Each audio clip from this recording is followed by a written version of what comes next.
Why'd you want to fucking call me?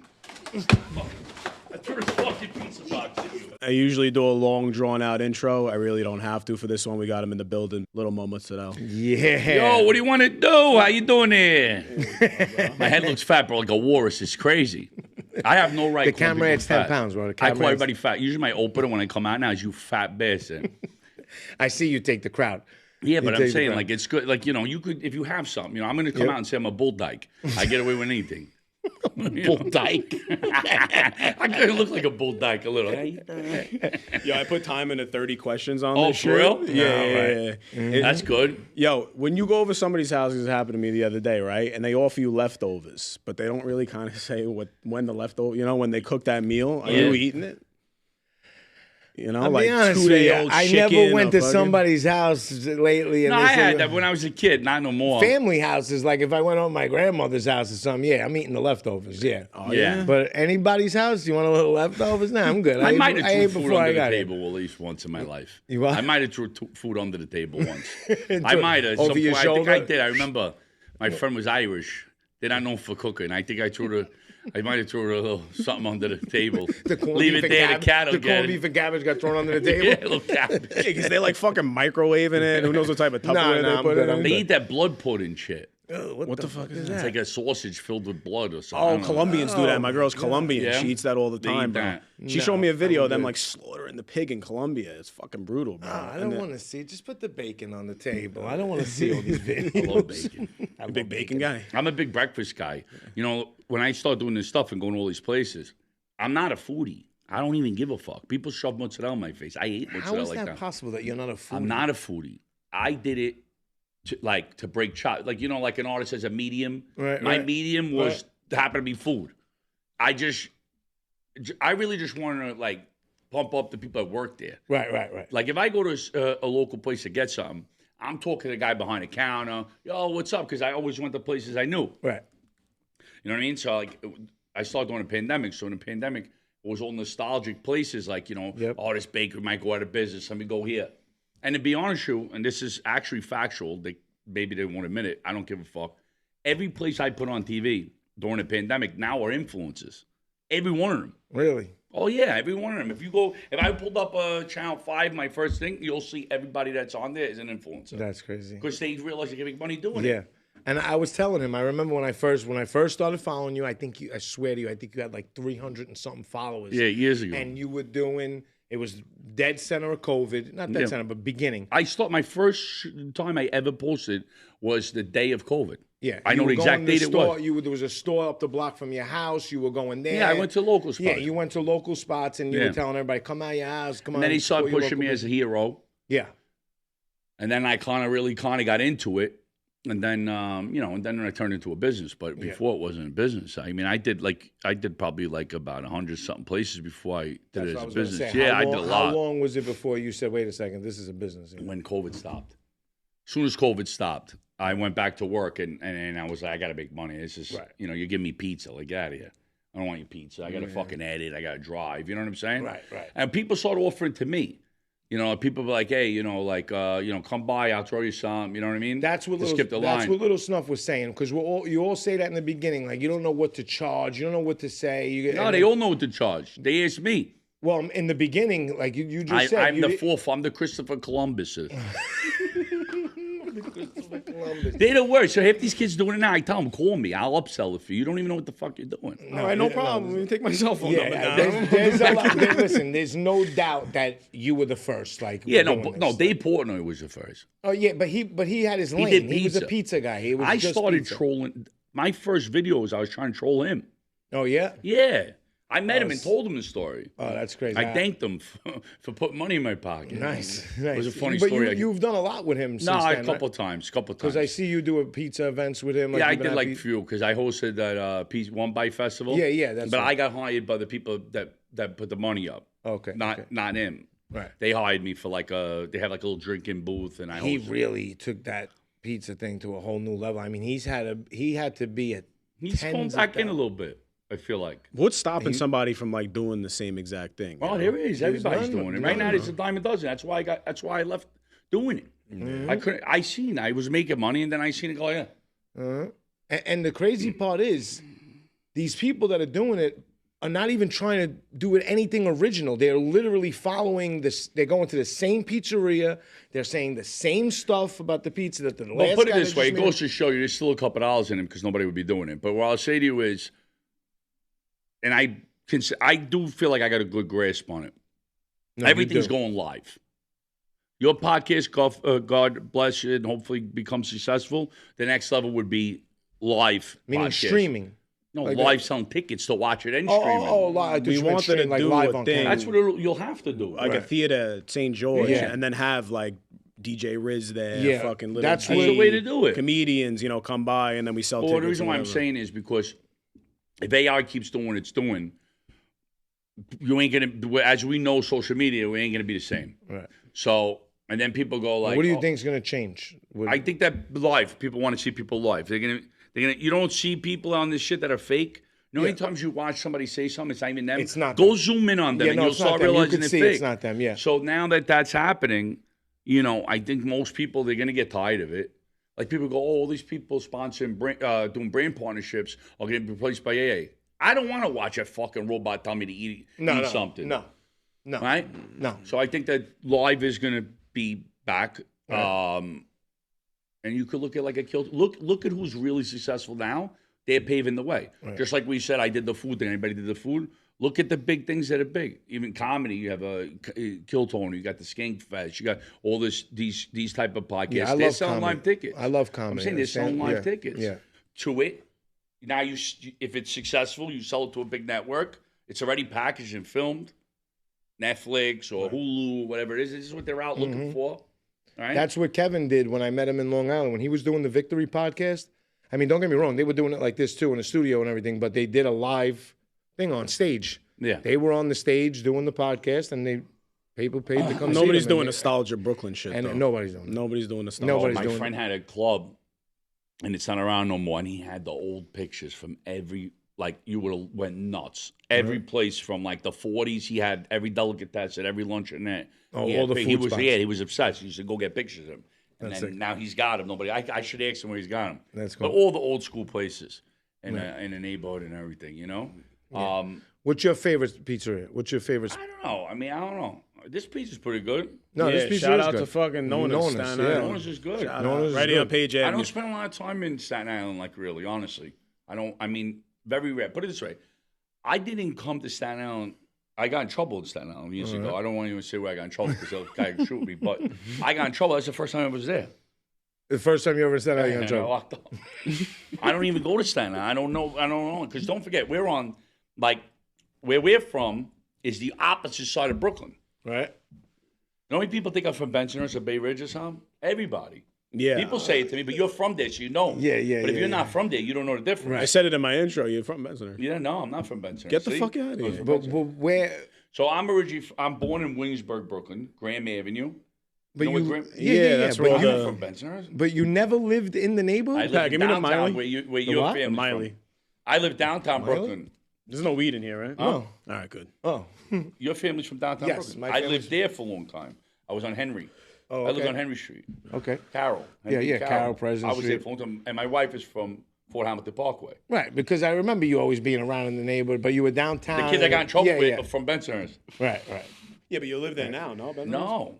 I live in Queens now. No, so it wasn't my first time in Staten Island, but we never, like you said, we I know never when you used said to come. Bensonhurst, I'm like, oh, is he from Bensonhurst? But you know what? A lot of people No. think I'm from Bensonhurst. Yeah, They I don't didn't know. that. See, in our neighbor, like, see, you're on the other side of Brooklyn. Because you hung out there, so people thought I you hung were out there from my there. life, So yeah. people thought you were But I from hung there. out everywhere. I've hung out everywhere. I'm like that. You know, Yeah, I've been we all around. did. Howard We're- Beach, I've hung out in downtown Beach, but Brooklyn. we're not from that side. Like, so if you go, you know where Metropolitan Avenue is? Yeah, of course. That's like where I'm from. All right. So you know how Metropolitan Avenue starts in Brooklyn? Yeah. And then it goes into Middle Village? Yep. So everybody from Brooklyn, that side of Brooklyn, moves to Middle Village. Right. See, Middle Village is everybody's from Brooklyn. Or Ridgewood. All right. Knickerbocker. You know Knickerbocker? Yep. So that's like my father's from Knickerbocker. That neighborhood fucking changed, though, Yeah. boy. Holy shit. You know, and they're Yeah. saying it's like, but all the But neighborhoods. see, like are bad. Knickerbocker goes, splits Ridgewood, Queens, and Brooklyn. they Does say it? that's like the food mecca of New Yeah, York. you now, don't know fucking. what Knickerbocker is? Yeah, I know Knickerbocker. I'm saying Knickerbocker is what to you? If you hear it, if I say I'm from Knickerbocker, where are you saying? I would probably say Williamsburg. It's not Williamsburg, it's Bushwick. Bushwick. I'm Did not, you know there was Italians in Bushwick? Yeah. Yes. I'm saying that there was Italians in Bushwick. And some of these other Brooklyn neighborhoods besides Bensonhurst have a stronger Italian thing going on than Bensonhurst. Well, Bushwick is all Sicilian. Okay. Bushwick was a Sicilian neighborhood, not like someone's Calabrese. Right. It's Sicilian. That was it. Williamsburg has Sicilian and it has not. You plan on staying where you are? No, I'm gonna be a gazillionaire. I'm getting the fuck out of here. Fuck, my plans are always big, bro. If I fall shy, I'll still be all right. So if you get the gazillion dollars, where you looking to go? I don't know. My wife's, my mother-in-law's still alive. My mother. Mm-hmm. So I don't want strangers taking care of my kids. Yeah, but the food in other places fucking suck. Like, have you been traveling a lot? Yeah. I like a lot of places. What's like the city that has it down pat right now with food? What do you think? Nobody like New York. I'm not even close. I'm here in Austin. Yes, I liked Austin. Yeah, I like Austin. No. Sorry, Austin food I didn't think was good. So out of all the places Texas, I like. Put it to, this way: out of all places I went, I do like Texas. But what I can tell you is, majority of the places in America, I have a lot of bums. Okay. And they tell me, you're from New York. You ain't used to it? I don't know. I don't hang around bums. No, Phoenix is brutal. I heard Phoenix is brutal. Phoenix, the worst to me was Portland. Portland is shot. Yeah. Portland is a third world country. Seattle. All of Portland, Minnesota. Yeah, but Minnesota's like that, but it's a little bit different. It's different. It's not like as bad. So where They're was very your favorite radical place? in Minnesota. Where Minnesota's very place? political. There's like radical really? politics. Yeah. Really? Yeah, because they had the somebody got killed up there. ICE killed somebody over there. Oh yeah. And they got crazy up there. That's why. But these other cities, you don't realize because we're in our own world here. 100%. And I go to these places, I'm like, where the fuck? Like they're on drugs you never even heard of. I had a guy run up to me, a white guy, and I'm with the comedian, and it's funny. He's a black guy, but he's not really hood. No, I see the kid you always with. Yeah. So he's not really in the street. You know what I'm saying? So this guy comes running up to us screaming. He's got only Speedo underwear on with his balls hanging out. And he goes, he's screaming at us, right? And he's going, you don't hear me? What are you, fucking deaf? So now I'm like, damn, this guy got filthy nails. He's going to give me hepatitis. I don't want to fight with the guy. So he goes, you don't hear me? So I start going like this to him, like I'm deaf, like. So anyway, the guy runs off. I'm somebody, if I see the guy runs off. If I see somebody in drugs, I got to figure it out. I'm like, he's probably taking pills. He's doing this. He's up in the bathroom. I couldn't figure this guy out. I'm like, I don't know what he's on. He's on that crocodile. I don't know what the fuck he was on. He was nuts. And this was where? That was, that might have been Denver.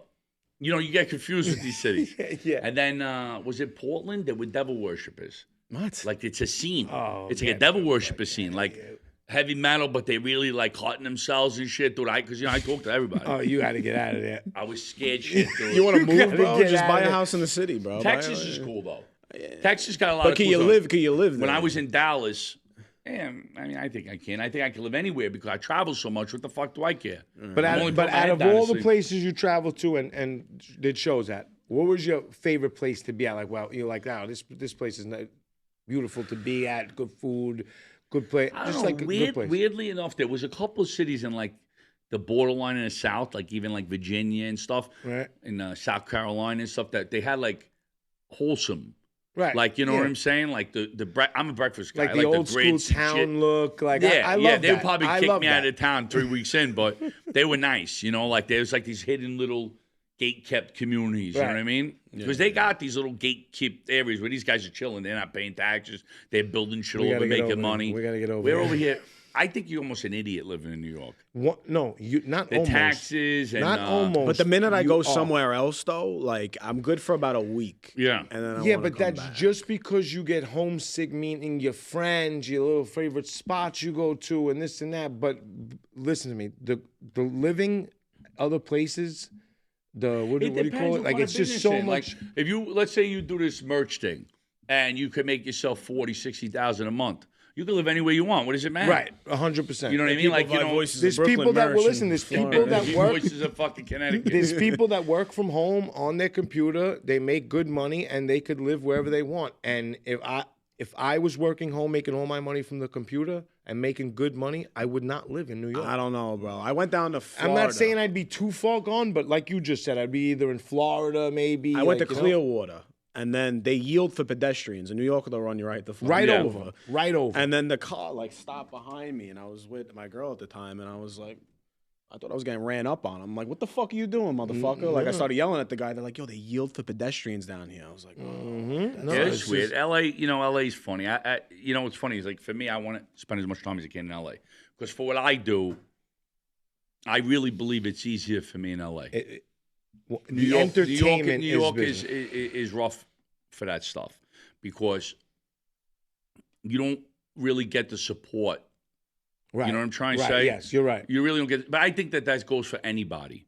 You don't get support where you're from. Yeah. It's like, I can give you a scenario. It's like you got a cousin of yours, right? And he's successful. He's a cool guy, and he gets all the girls when he's young. It's my cousin. Then the kid testifies on somebody. He's not your cousin no more. I'm making something up, but you get what I'm saying? Yes, yes. Now, same thing. I go out on the road. I blow up. All of a sudden, my boy, Mo's my boy. You know what I'm saying? They don't support. New York don't really support. Yeah, in the it's more of beginning. like a hater. Yeah, yeah, It yeah, is. yeah. What makes you quick on your feet, though? Yeah, in California, they love that New York thing. So you No, but get they're a also lot of about sup- this more. Yeah, but you'll get a lot of support because they love. You are a character to them. They love that New York thing. So But I think they think bigger picture there. Like I'll give you a sandwich. See, for me in comedy in New York, it's like a club. They want to see you 20 years. You're in Manhattan trying to make it, Right. and if you know what I mean, then you get what you deserve. Where LA, they see big picture. Mm-hmm. They don't care about that. This guy could put people in the seat and all this other shit. It's a bigger picture. you performed a lot out there in LA. Not really. I mean, I did. I I've seen I your got like videos. You're out there a lot. accolades or whatever. I sold out the Improv on a Oh, Monday. nice. On a Monday. That's what, Mitzi Shaw's place? Is that No, it's not Mitzi. Mitzi owns the Comedy Store. Oh, Yeah, that's Texas. Paulie Shore. I don't know if they own it anymore. It's Paulie Shore's mother. I No, don't. I think they I'm still just own start- it. starting I've to seen find them out on a who's who. podcast talking about it lately. And But I was big because all the guys I know from New York that are comedians, they says they ain't no way you're selling out there. But I went. And my friend owns like a health store there right. with shakes. So I stood in Beverly Hills. I was giving anybody ticket, I give you a shake. I seen this. You And were I talking pressed about every single. Oh yeah, I was making fun of him in Erewhon. Well, you were Erewhon. calling one of the sheikhs after like a singer or something. Halle Bieber. Kelly. I was calling Holly Berry. You were And it was calling Halle Halle Bieber. Berry. But what I'm saying is I hustled Yeah. and I sold it out. Right. I do good in California. I just sold out Sacramento. Nice. They didn't call you for SNL. No, I don't think I'd ever get that. No, I'm a Don't little old say for that. that. I'm Don't 45. say that. What does that mean? They don't care about Nah. age. I don't think so. But when was the last time a No, they don't comedian care had about that age. sort of like genuine New York attitude, Brooklyn? You know what I mean? Nobody has it. That's what I'm saying. Like, there's No, never I think that's why I'm getting traction. that's what I mean. I'm getting It's unique. traction. I'm getting traction because even the accent is disappearing. The People people tell love me that. like, "Oh, you got a fake accent," and I'm like, "It's not fake. This is how I talk." fucking fake. But what I'm trying to say because they don't know. They just don't know, so they assume. No. Oh, it's gotta be fake. No fucking way. You get what I mean? But they think that. Yep. I told them anywhere I go anywhere in the world that I travel to, anywhere in the United States, anywhere out of the second I say two words, oh, you're from New York. You're from. They know instantly. And other people really I don't. mean, you got it You strong. think people love New Yorkers? I don't think, It I depends. don't think that's the case. It depends. In the South and shit, I don't know if they love us. But I think that there's a place for somebody with range in the Italian stuff. Like, it's like I've had people tell me, like a lot of people tell me to get into acting, and I have the representation. 100%. So I'm like, I don't know. Maybe I'll take a class or something. Worst case scenario will help me on stage. Yep. Right? Yep. But, what I'm trying to say is, like, I think that you could be funny, but a lot of comedians actually end up being good actors. Of course. I've seen a lot that work. Of course. I see people say it's not the same, but there's some that are really Of course. transition well. Yeah. And they bring You that. get Robin Williams. They bring that saying, you don't think he stage was a good character actor? into the movies. You don't Of think Robin Williams is a good actor? He was an amazing actor. Amazing actor. I'm saying he's a comedian. You could was think an of a amazing bunch. actor. How about a next Friday, but with Italians from Ah. Brooklyn? That would be You know? pretty fucking funny. Next Friday with Italians. I would do it. You know what I mean? I would do it. You I would be you do would it. be Ice Cube. You just got to find your Chris Tucker. I think that the name of the game now though is you got to produce. You got to just produce. And every time I try to do something because in my perfect world, I would just show up like this. Right. But Show up, if do you what want you to gotta do do. stuff. Everybody I know that's really doing things, they grabbed the bull by the horns, did it on their own. Right. And then after that, people came on board. But I'm just saying, you gotta, because people now they don't want to imagine what you're gonna do. They want to look at analytics. They got to look at it and see the growth and exponential growth, and Yep. you know what I'm trying to say. I've seen actors and actresses lose jobs to non-actors and actresses Because just because that person had a bigger following on social The media. algorithm's pretty easy to figure out, though. It's not hard. You know what I mean? The podcast clips automatically don't get enough love. That's known. You know what I mean? But the minute that you post something doing food, wherever, you're through the roof. well, the cheat code. There's things that are cheat codes. You know, like I always say, a lot of my friends that did the cooking got big. You notice that all of them got 2 million, 3 million, 4 million, 5 million. Marshmallows fucking doing it. Benny Blanco's doing it. Because if you're going to watch food, you're going to get past the 3-second hook. Because you kind of want to see what it looks like. Right. It's most people, you know, if you're just prepping, it's like, where's he make it? That's it locks good you way to in. look Well, at it, that's too. It why on locks this you in. podcast, like, I'll ask a question. Like here, for example. Like, God, ask me something. Yeah. Hold on, Do you take throw me the molly before you explain. do you take a tour bus or you take an airplane? When no one showed you? Airplane, and I rent a car. Is it acceptable to take a shit on an airplane? Yeah, I don't do it, but What about people on C-27 and 28B? That's I don't know. I'm in the first. I only fly first. right. It's expense for the tour. I hear don't you. sound like an asshole. Yeah. But I expense it, you know. Yeah, and of then what course. happens is when you're doing so many shows, Yeah. I got so many fucking points and shit. Like I book everything on the Marriott. We would just go wherever we got a good deal. Right. But then don't forget, I've been in over 100 cities. In Right. 14 Plus, when you're months. traveling that much, you have to be comfortable, bro. You can't. So those now I do like you regular get the plane free, seat- now you get all these points, you get the free Right. upgrades. Yeah. So now, I know the system now. Right. So I can get You know how to around work it. it. You know how Yeah, to I work work the it. system. I always feel weird though, like taking a dump because I feel bad for those. I never two really. seconds. I don't think I've taken a dump on an airplane though. I think I took I'm a pretty dump on an prepped. I should airplane before I get once. on. There was a viral video. A guy who was about to propose to his wife. and My then- friend did that. See No. the one that he did in the bathroom? And then she took a major shit. Oh no. My friend did the thing where he cooked steak in the bathroom. He cooked the It went steak in the stupid viral. airplane He's, bathroom. yeah, he's a comedian. And it was gotta do real. something. Even it was all fake, but the air Delta door was real. They boxed. He put the fucking the toilet water on fire, and he baked steak. It's crazy. You look And it this up. was I don't all know. fake, but they thought it He was. cooked it at home. He put Oh a fake my one God, on. He that's did. He hilarious. pulled it off. Yeah. You That's got to do hilarious. crazy shit to go fucking viral. Yeah, Yo, you in the do. neighborhood, because you say your sister's a lot. Was there ever like a sister that was an actual bird in the neighborhood that you based all that off of? Come on. Of I don't course know. there You know, was. everybody like this sister thing takes credit for all bullshit. I don't know. I don't know who I took it from. I get all this shit from guys I grew up in the neighborhood. I mean, no, we always made fun of people's mothers. The sister was to dumb it down a little bit. Yeah. Because I always think your mother, like your mother's crazy. Yeah. I'm not gonna go online and tell people their mother's a whore. But then, like, you know, like a lot of my friends, we'll I do it all the time. you know, we'll text each other stuff like that, and then I remember them, and I end up saying them on stage, and now people like want to, you know, they ask for it, you know. But, So, but No, I it was grew good. up- You had a good one when we went to your show. Your sister has a peg leg and a parrot or something like that. He comes quick with the sister thing. yeah, I make shit up. I grew up with a guy, Nicky Boy from the Glass Shop in Coney Island. Yeah, I know don't if you Nicky. Okay, so He does like what? He does holiday. well, he passed away, but Nicky passed away. yeah, Nicky. When? A couple of years ago. Oh no, does he have a son? Yes, he has a son. I'm You talking know about his little son. Nicholas, yes. But I was close. Close with his son and the father. I was close, very close Yeah. with his father. And, I remember his father. Jamie and him knew him. Yeah, and Jamie was working with us over there at the Glass Shop and everything. But in my eyes, all these sayings that you hear, they came from him. Like, Yo, they came from that your era. sister's ass. He used to say, "Smell his ass." Your sister's ass. Yeah, yeah. Like, They used uh, to, that's they used why to say all of fart, those- perlet. Keep a Fart. tight ass. You remember they used to say that? You remember farted? keep a tight ass? Everybody All in this the shit. neighborhood was saying That's keep what a I'm tight saying. ass. So you know, my family owned a garage. They owned a body shop. Right. And that's a business my family was in before they got into Yeah, the that's heat what industry. I had a body shop too. Yeah, so I mean, I used to hang out with my uncles, my grandfather, my father. So all the shit I say is from them. Yeah, I like didn't me, make with it him. up. That was me with him. He Yeah, made you up get it all from those the things. older guys. He was so funny.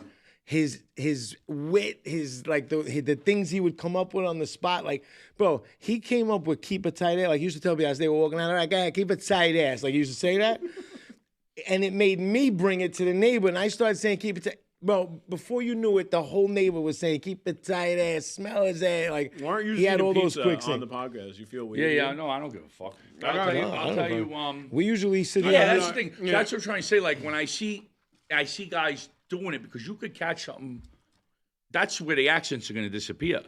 See, Right. because these kids, they don't leave the house. They're watching this shit. 100%. And what I'm trying to tell you is that I'll give you a scenario. If you know, you just say keep it tight ass. Yeah. Now, if somebody that never grew up anywhere near you and they're going, doing it, and saying it the same way, you know in your head you got it from somebody you know, right? Because you know where their origin. Yep. There's a lot of shit I know the origin. Yeah. And I hear people saying, I go, this fucking kid, where'd he get it from? Right. You know what I mean? Like, because you know we didn't come from where they're from. Right. But yeah, I've heard keep it tight. This is like I've literally heard keep it tight ass out of state shit. and know that came from him. Like I've heard people out of state keep it tight. I'm like, wait. I won't say mother to people in New Orleans. Crazy. No, you can't. Your mother's crazy. Have you ever got somebody that got legitimately pissed off? Right. You know, like really fucking threw a fit? Nah. Nah. Well, yeah, not on my tour. Like a random comedy club I popped out on to do 10 minutes or something. I've had people get stupid because they don't know you. I don't like when I got to win somebody over. Like the other night I had a show and this girl had a miserable face. So then like I'll start now. She had a miserable face. When somebody has a miserable face, you don't look at them. You look over their head because you don't want it to affect you. But once you start getting ballsy, I could do it now. You know, without I'll make the whole place hate you. So like, and I go and I says, and she's a miserable face. I says, you don't clap. Everybody clapped except you. You think maybe it's you? And she said, well, you're all right. You're good. So I said, let me ask you a question. He runs around the house saying, how you doing? You hate it. Makes your skin crawl? She goes, yeah. But he dragged you here and you came anyway because he can't go by himself with his friend. Yeah. I said, all right, do me a favor to him. Don't bring her no more. Don't bring somebody that's... I don't want to win somebody over.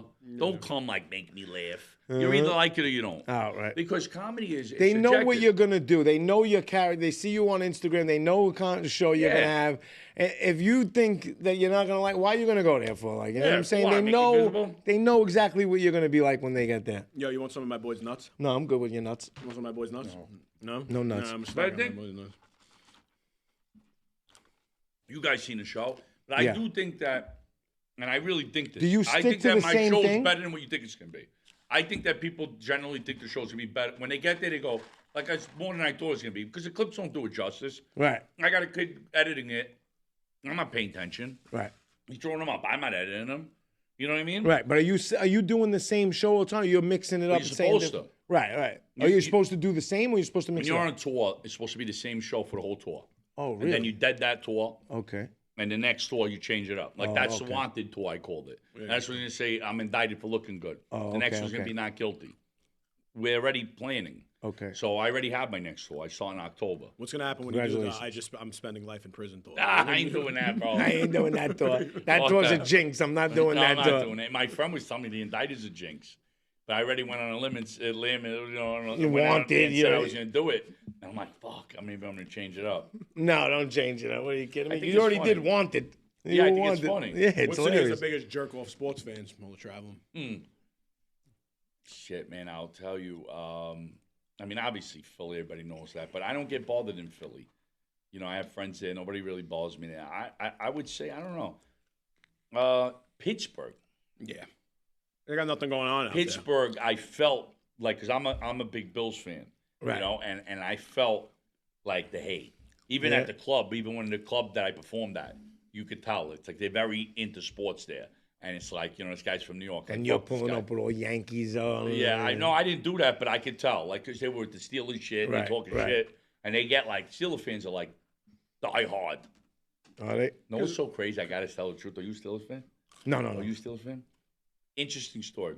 Yeah. If I go make a list of, like, 10 people I can't stand, 8 of them happen to be Pittsburgh Steelers fans. It's fucking nuts. They all have an alcohol problem, I think. I don't know what it is. They just happen to be Steelers fans. I don't know. I'm talking about, like, New Yorkers that are Steelers fans. Right. I don't know what it is. It's just like... You have a problem with So now, like, if somebody comes in with a Steeler hat, I'm always like... This guy's a jerk. No, I'm always like, in my hand, did something, you do something, rub me the wrong way. I don't know what it is. I think go ahead. I told him the only place I ever went to, I wore a Yankee hat. Like, I'm a fan, right? No, but Cleveland... But I don't know the feuds and sports and this and that. I'm not a big fan, so I wore my Yankee hat. I was in Maine. And I'm just got my Yankee hat. They balls there? What? Who they like? I was by the hotel bar before you like in Maine? They don't even got a team. Was it? Is it the Patriots that consider New England? Is Maine considered? I forgot what team was their team, but the guy at the bar was like, "Oh, you got a lot of balls with that hat on. You're gonna go out with that hat?" And I was like, "What are you talking about?" I think they're Red Sox fans. Oh yeah, it could be Red Sox. And he was like, "You got a lot of balls going out." I was like, "What?" Wasn't it? Oh, you're in a lot of trouble with that. I was like, "Get the fuck trouble with that." I feel like in Boston and Philly, they fight, and New York people die. I mean, you know what I mean? Like, you're gonna die in New York. Somebody's gonna shoot you. I think when I went to Cleveland when we were in the playoffs, they were like being ruthless to me. Yeah. Dude, I went to go use the bathroom and like, in a coffee place, and they're like, we don't got a bathroom. Like they were fucked up. Come on. Yeah, they were fucked up. Come on. LA, they were cool with me, man. I went for the World Series. I got a big fan base in LA. Yeah. Yeah, the Spanish guys love me there. Like the I think Mexicans love me. I think you have big fan bases in a lot of places. A lot of places, but not. Yeah. I mean, I didn't Oklahoma like. Right. I didn't have a fan base. That was rough. Tennessee, I had a real rough time. Really? Whatever reason, Because they just don't get it. You know what I mean? Like they're fucking they're in the sticks over well, there. that's real. That's real country hub. Yeah. And country comedy is clean comedy. That's the style. Right. They don't curse.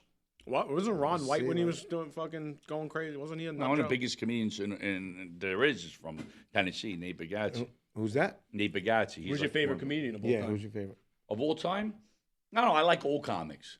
You know, like I like the Pryor. old comics. You know, I'm the type of guy I watch The Honeymooners. You know, Rodney Dangerfield, Don Rickles.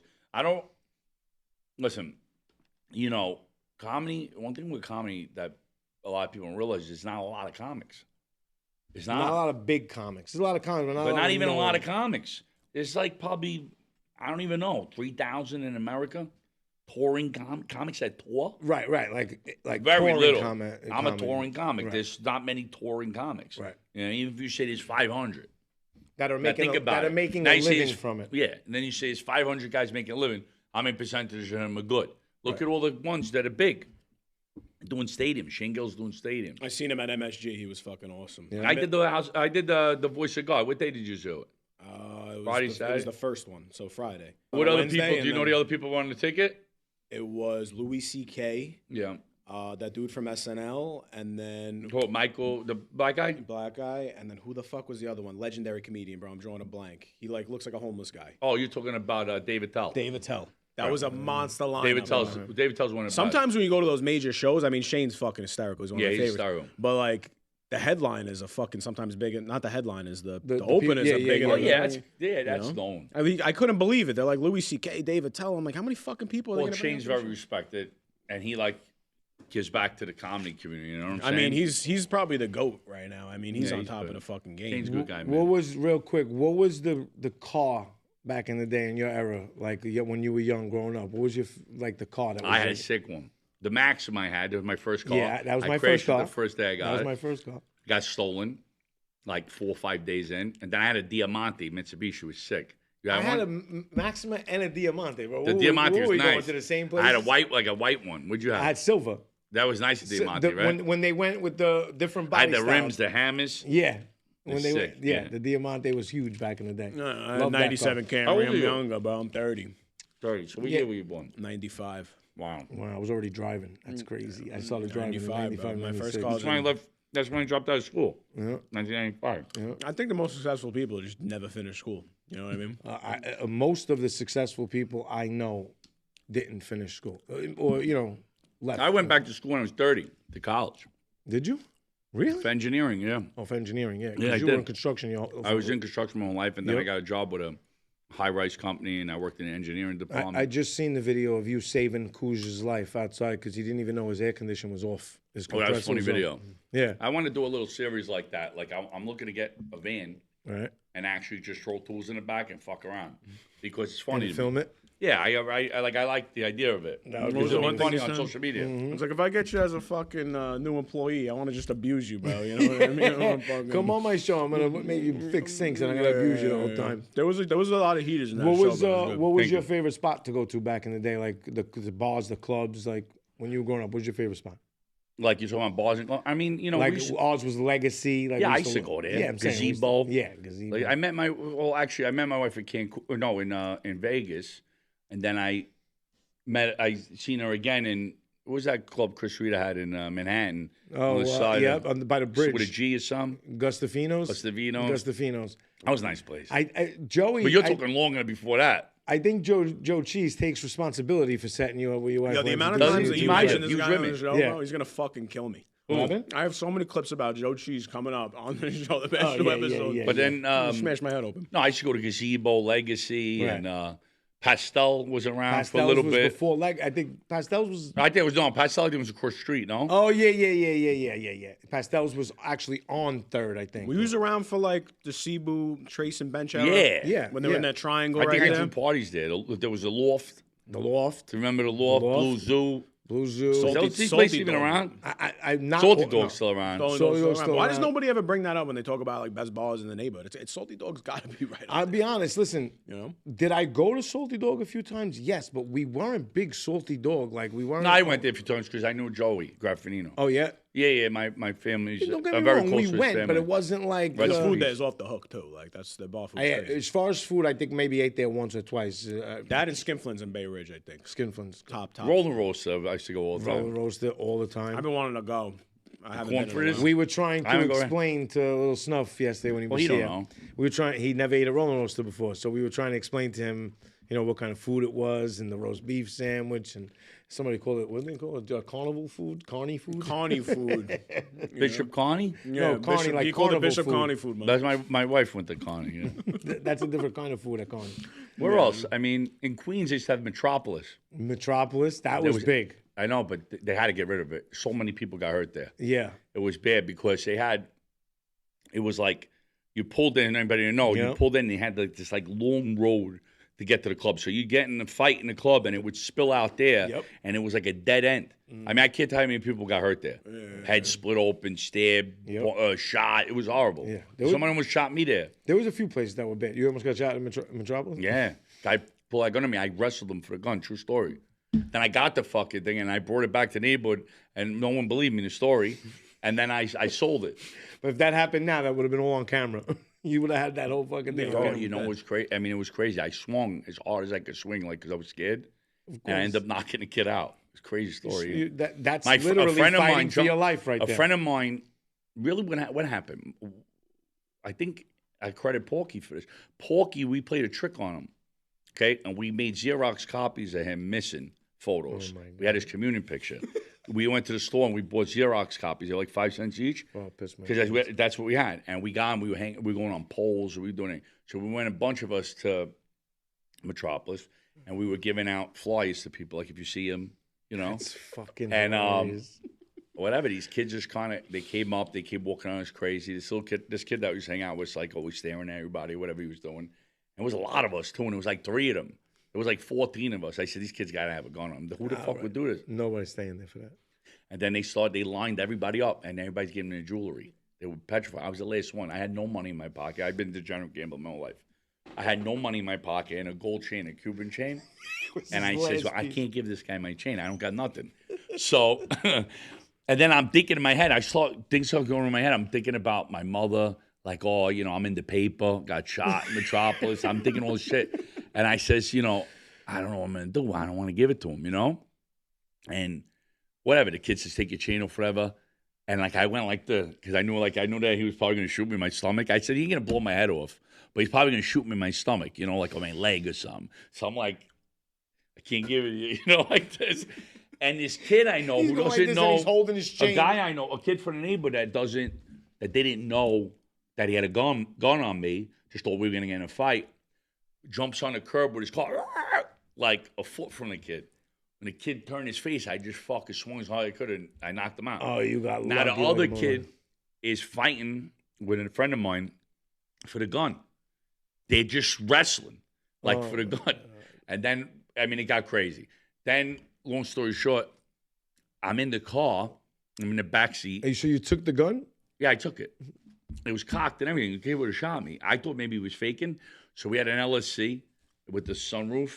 And I go like, just to like To shoot see. it. It's like, no, just to get the round out or whatever. I pop and the shell lands on my friend's neck. Hot like a And he was a crazy kid. So he starts screaming, you motherfucker. We pull over on the side road, he's swinging on me. And I'm going, bro, I got the gun in me. What are you, stupid? Like, what if I accidentally shoot you in the face? You know what I'm saying? Like, yeah, it got pretty crazy. But on the side of the road wrestling over. That was like, one of the they just questions. Tell me a story from Brooklyn that sounds fake. Yeah, That's 100% yeah. real. That's the story right there. about the cops when they started getting those little, like those fucking square scooter things. Yeah. You know what I'm talking about? We used to kick them over. Yeah, yep. So in Queens, Carmine one time. This was a long time ago. Like, this was like the guy Carmine had all his shops outside the junkyard, the scrapyard, and all these things. And people would come in. They would double park their car and this and that. And this one cop would always be a ball break and pull up on that little fucking scooter, block the car in, get out, give the tickets. And one day Carmine was just aggravated. He got in the car and he floored the car into the scooter. The scooter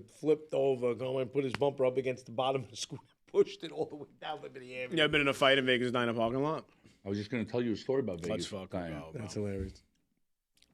So when I first started coming to like Gravesend and all that back in the day, remember the two wins? Yeah. And get killed? I was about 14 years old. First time I ever came to that neighborhood. And I remember I think it was the Vegas Diner. It had to be the Vegas Diner. And the cops were breaking everybody's balls. And these cops beat a kid from Avenue U or 18. I don't remember where the kid was from. They beat him up? They beat him to a pulp. Which I never seen a kid get beat up in my life like this. In the Vegas Diner? He was outside mouthing off. Okay. And they beat him up. The cops beat him up. All right. And I never seen nobody get beat by a cop like that. Like, cops down there would fuck those. They didn't beat nobody like that.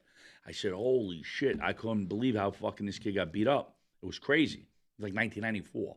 Yeah. They pounded his head in. Yeah, I really didn't see that in the neighborhood either. You've seen them get aggressive. No, I seen it at the diner, bro. Never they really beat the shit out of him. Maybe it was the only time they ever did it. Right. But I happened to be there. No. I don't get me wrong. I've seen them get physical. I've seen them Not get me. out I of mean, I line, was the only but- time. I remember like going there and saying, dude, I remember coming to that side of that side of Brooklyn. And I remember there was a fight at the 18th Avenue Feast, and all these kids helped us out. And then I'm like, oh, whatever, where he's from, and they told me Albania. I never even heard of Albania, ever. I didn't even know what it was. I thought it was in Italy. I never heard of Albania in my life, because there wasn't a lot of Albanians. This was in the 90s? Yeah. And now where I live, there's a lot of Albanians. Right. In Ridgewood and like, but I didn't know even when Albania was. So it's about 90 of these guys. They got flags and shit. Right. Fighting with flags. No, in the 90s, you're right. You didn't really hear about it. Staten Island, I don't remember any Albanians. There's a lot there, but it wasn't like that when we were kids. No. And however, they start coming around. Oh, no. But yeah, but I don't remember that. What was the worst outfit back in the day that you could wear? You get abused for in the neighborhood. I don't know. Did you guys go through a Raven stage? The neighborhood did, but we didn't. You didn't, but I I remember had that. one friend that was starting to, That was a wear big thing in skateboarding the early clothes, and we 90s. were It was like, what the Supreme and all fuck are you that. doing? I remember when that was like a skate shop. Yeah, but Supreme Butt was later in life. I'm talking about Yeah, when but we were before young. they had like The on Broadway, outfit that those Janko jeans, like the big Django Janko jeans. like you remember when them? we used to have like a button, like a short sleeve button down with Bro, stuff jean all- shorts were hot for a while. Bro. Jean That's shorts the- were My neighborhood was tremendous like for a while. first it was That was like all you wore. First it was like a Guido stage, just you cuff the bottom and flip them up. Yeah. And they had like Travel Fox. Yeah, so and you used to wear, Alessi. ready? This is the early stage. You used to get your Cavaricis. Yeah, Cavarici with the belt. Cavaricis with the belt. Well, I didn't And really you get flip the it belt. and make it so go- the bottom of your cuff, you pull Yeah, you it, cuff it. tuck it, so it's tight to your leg, and then you cuff it up. Then you would wear the champion shirt, right? And whatever, like say I had a blue champion shirt on, but it said champion in white, you would wear the white turtleneck underneath the champion shirt. Whatever That's color really it old said school. champion it, That's old you school. would wear the turtleneck on the, that was as old school as it gets.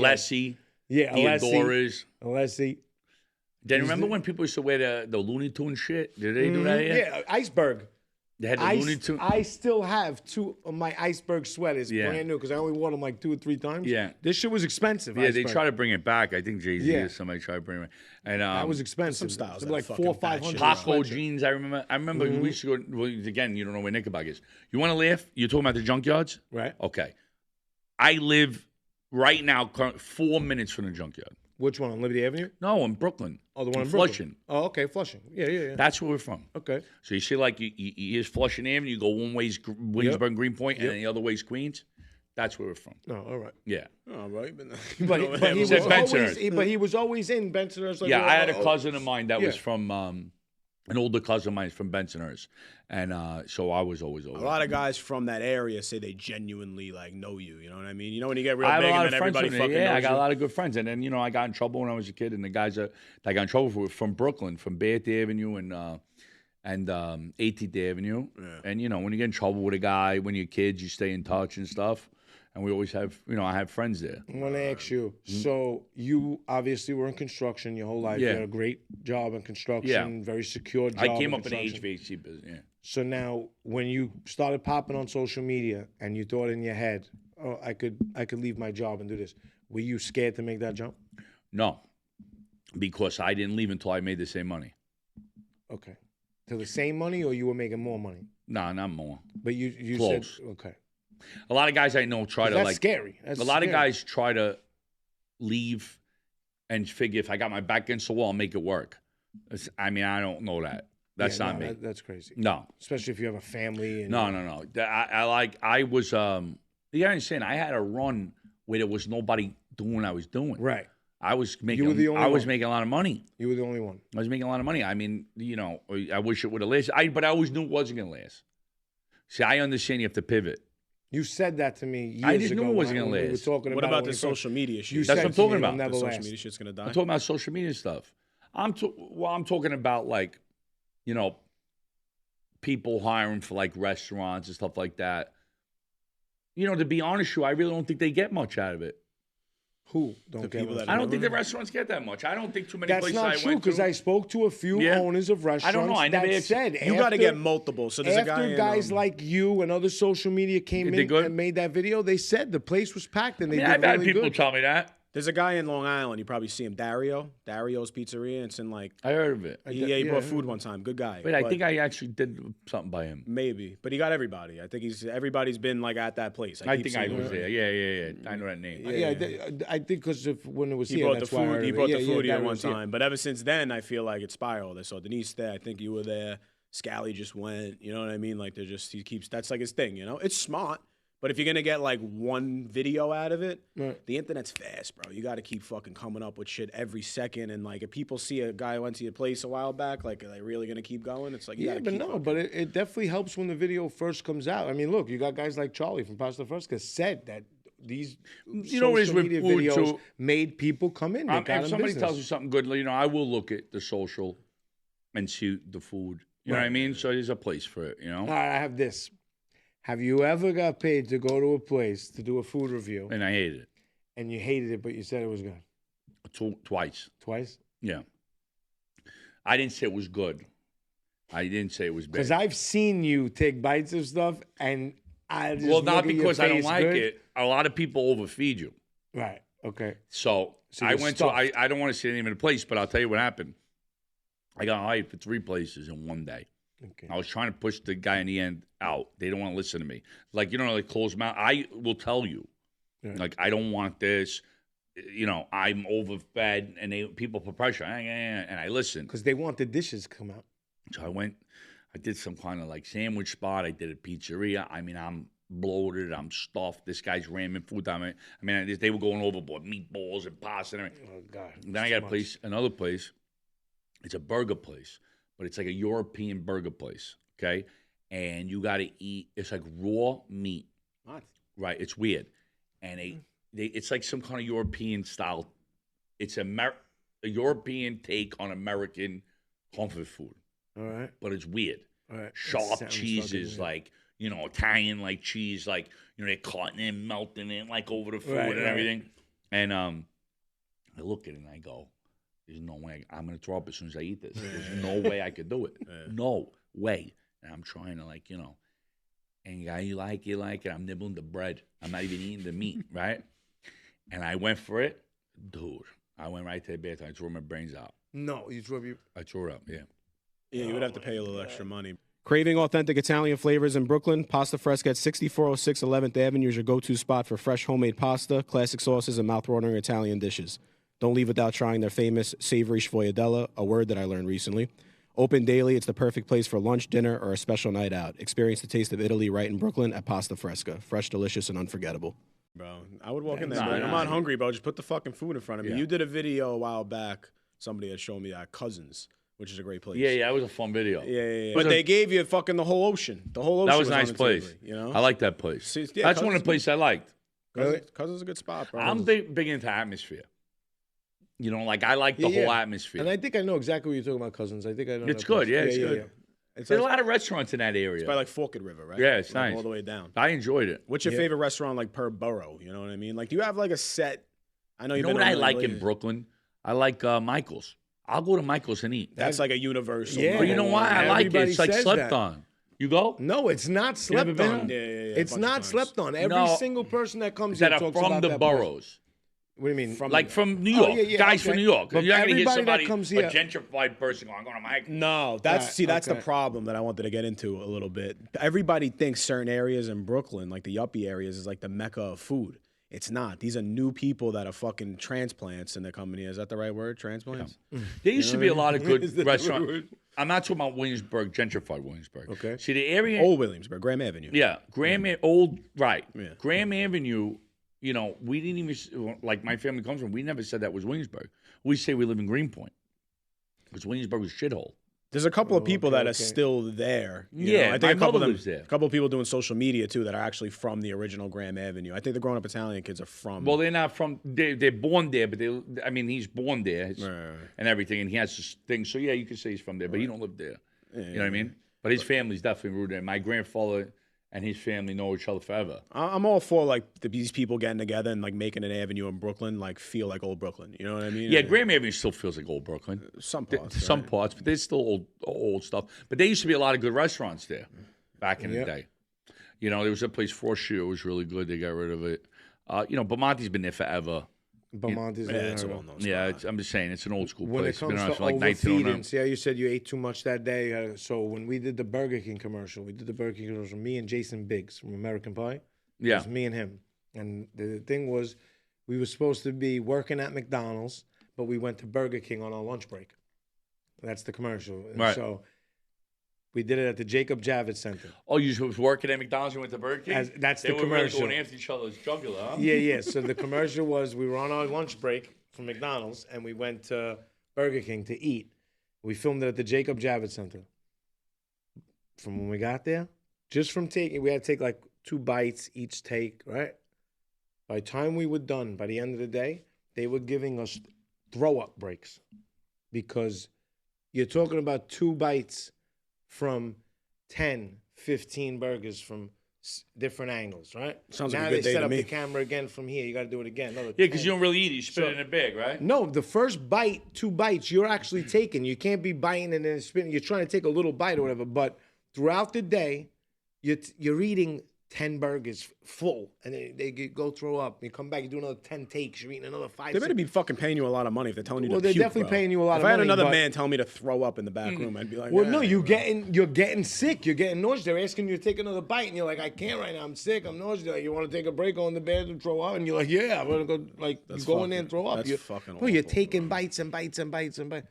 It got hectic. You know what I can't stand with the stuff I've done? I don't like when someone works a deal with you and then squeezes things in.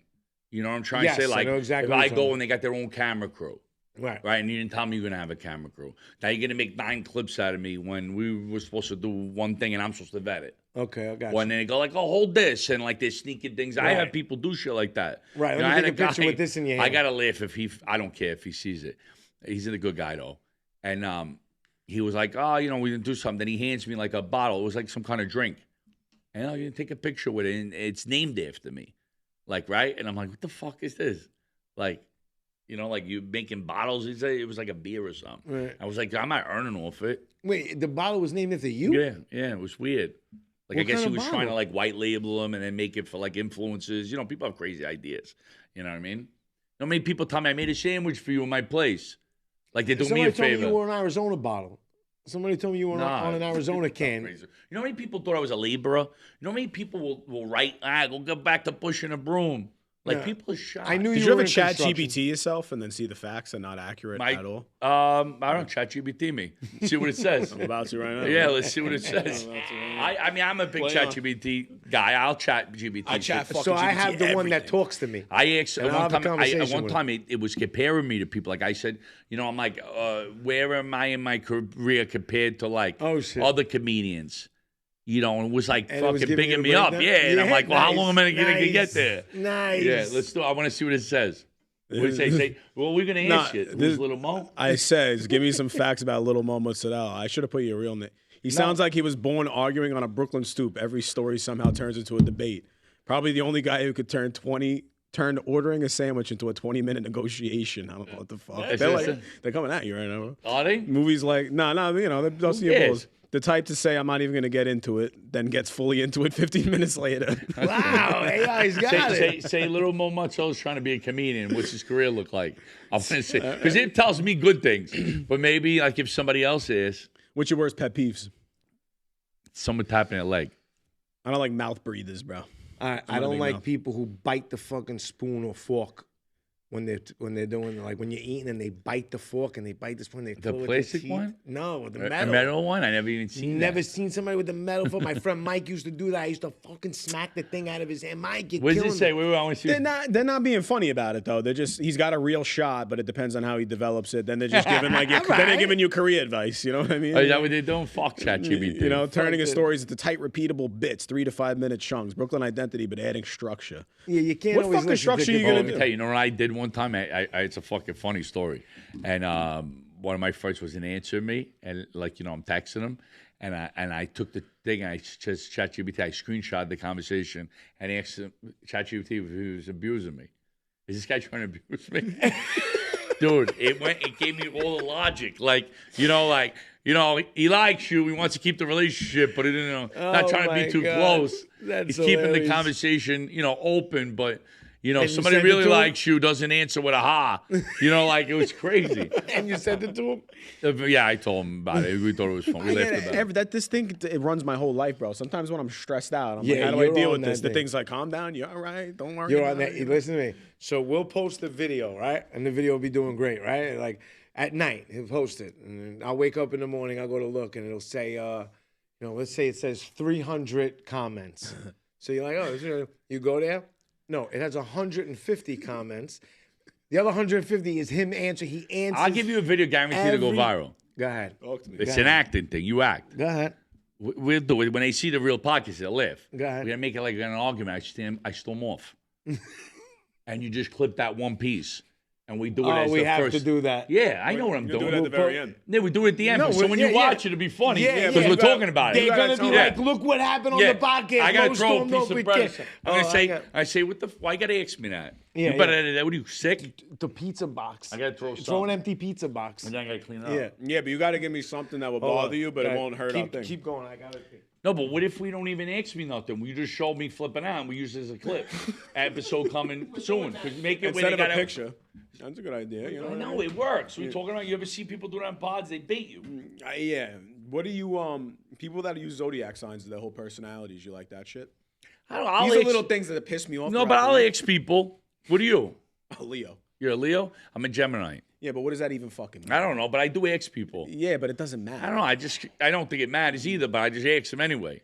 Yeah, but I don't I'm understand. not into it like that. Yeah, my girl There are makes things it- I'm into though. My girl makes it the whole entire personality. Really? Bro. Yeah. I'm into. I believe in like. I do believe in like speaking things into existence. I believe in that stuff because I'm gonna tell you what it is. I've done shit that happened. Like, dude, I remember I was on a train. I was going through some fucked up shit. My father was passing away and stuff, and I was like, I was going through some. I was living like foul a little bit. And I remember like saying like, I'm gonna make my, I'm lying. I'm gonna, I'm not gonna lie no more. I'm writing all these things I'm gonna do. And I says I'm gonna make myself a brand. That I'm like writing this stuff. Like I'm gonna be something people want to invest in and all this crap. And this is way before I did social media. Yeah. And like it kind of like happened. Well, Like I actually read it not that long ago, and I was like, wow, that's like really what happened. Like, but I do believe. Like I'll give you this much. Like I believe in thinking positive. Like if I start the day and I'm being positive and I'm like something good's gonna happen, I'll get an email, I'll get a deal, something. But then when I go to a rut where it's like I'm really thinking sour, thinking like nothing good's gonna happen, nothing good happens. I don't know. I'm like a pessimist. I'm one of those guys that's like, good things are happening in my life, right? Yeah. But I'm always looking towards the next thing. I can never just be satisfied with a Yeah, W. you have a void that you'll never fill. The podcast is horrible for that because it's always, all right, what the fuck is next? It's Like, a lot. know You what got I to mean? figure who's gonna be on it. Always. It's always The like. thing is, we're a niche. So, like, we have people from I the like bu- your show. As soon as you guys started doing it, I started like into after about like a couple episodes, then I Yeah. started like tuning into it. Because think about it, not every other, but most every other Brooklyn or New York, it's an ex. I don't really even know anyone who has one. No, it's We're an the ex only rat from the mob guy who turned rat, who started a podcast and now just talks about mob stuff. Yours is like memories. Like that's it's like a memory lane. We don't want to talk about That's the mob problem when stuff. people We don't want to comment. talk about all that shit. To be honest with you, I mean, I hate it. I can't stand it because a lot of those guys, they just lie. Because listen, this is how I look at it. These guys are all rats now, right?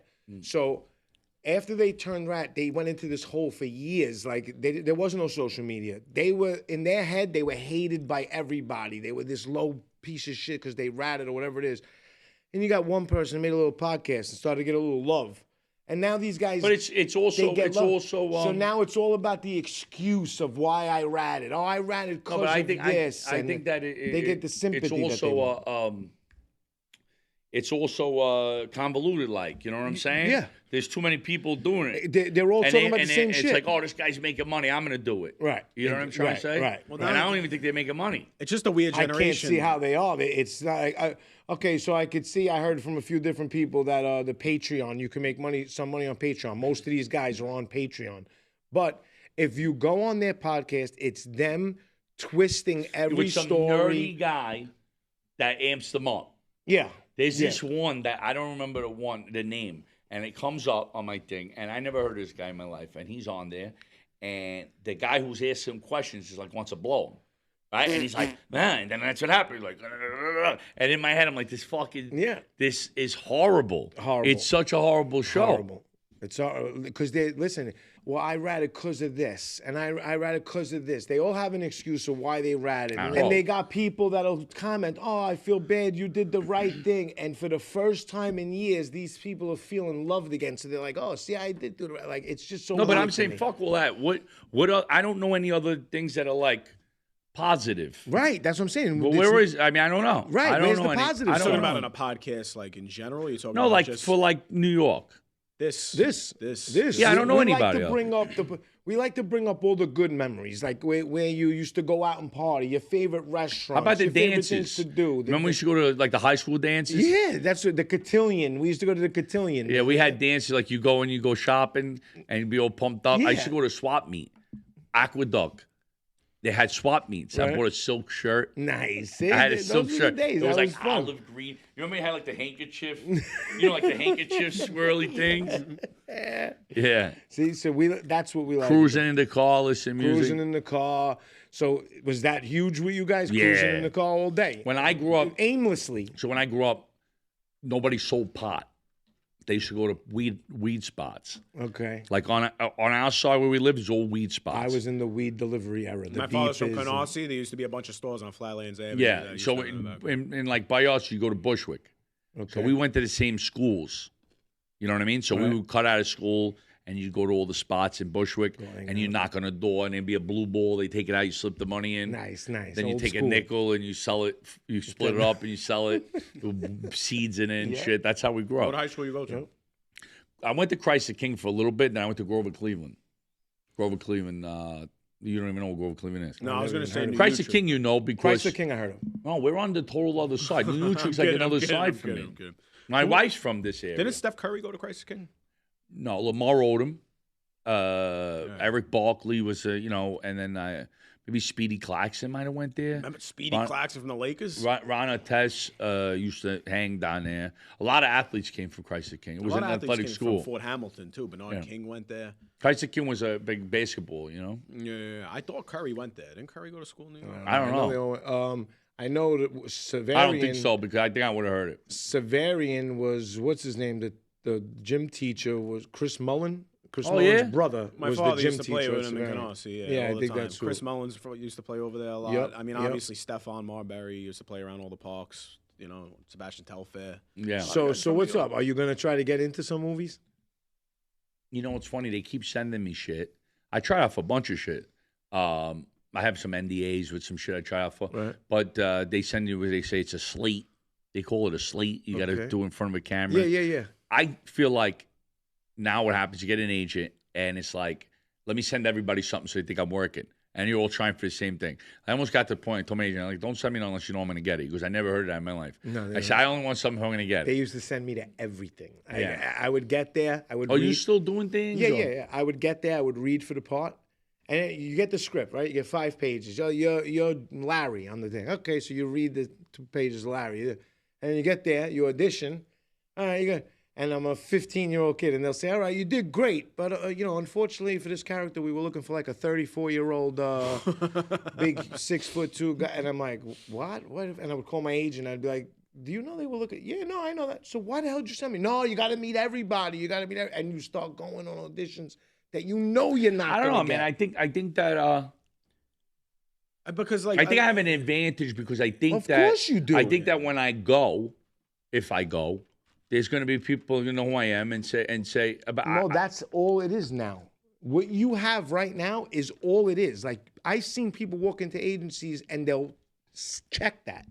Oh, he's got a big following. Like that. That's what is. I mean, I was going to take some classes in the city anyway. I just wanted because I'm off now. I had 4 shows in New York City this week. I canceled them. Oh yeah. Yeah, I canceled them. You need some time. It wasn't a great club. Okay. And I did so many shows, and it's like I can't have New York not sold out. How you gonna do the city you're from and it's not sold out? No. And what happens, like a lot of these contracts, I just said yeah to them. Yeah. And I don't look and see, like, and these are not from my agency. My agency gives me good deals. Right. It'd be like someone DM me, hey, I got a place, you want to make some money. And, they forget, hey, Mo's got a big fund, so they jack the ticket price up. Right? So now I got a show in Jersey that's 30 minutes away, $35 tickets. This guy charges $75, got no food and beverage. Right, so you're not. I start looking, I said, who the fuck's going to go to this thing? There's no parking. Right. New York, who the fuck wants to go to, people do that with me. Yeah. I got to go park. We're big with parking. Everybody looks at Manhattan now like it's a pain in the ass to go. Oh, I got to pay the From my house, I don't live far. It's $100 in a fucking Uber. I don't even live far. Right. I'm 15 minutes. In an Uber, yeah, it's $100 you go there. But listen, you go to sometimes you pay for the toll, gas, whatever, and then you get there, you pay for the tickets, this and that. And then some of these parking lots will charge you $75 to park the car. They all jam you up. They all lie to you. We got no parking. Right. And they'll charge you $60, $70 to park the car. So just to go see him for the night, a couple, they'll only spend the $500. He fucking went to a valet guy that night. I think he spent like $60 for valet around the corner. By you? Was a 25-cent garage. I've never seen that in my entire That night we came to see you. I pulled up in yeah. front. There was a valet there. Paid the guy. It was expensive to park. He comes walking around the block. I said, no, I valeted. He's like, what are you talking about? There was a 25-cent thing right there. You just pull in. Bro. You never saying. I mean, it's getting crazy with all that shit. I've been playing in my head like, what the fuck could you be in that would be good? Shane Gillis tire show. I tried out for something there. You got to do that, bro. That's fun. You know what it is? Like, he would be good on thing. You can't. Like I know Shane.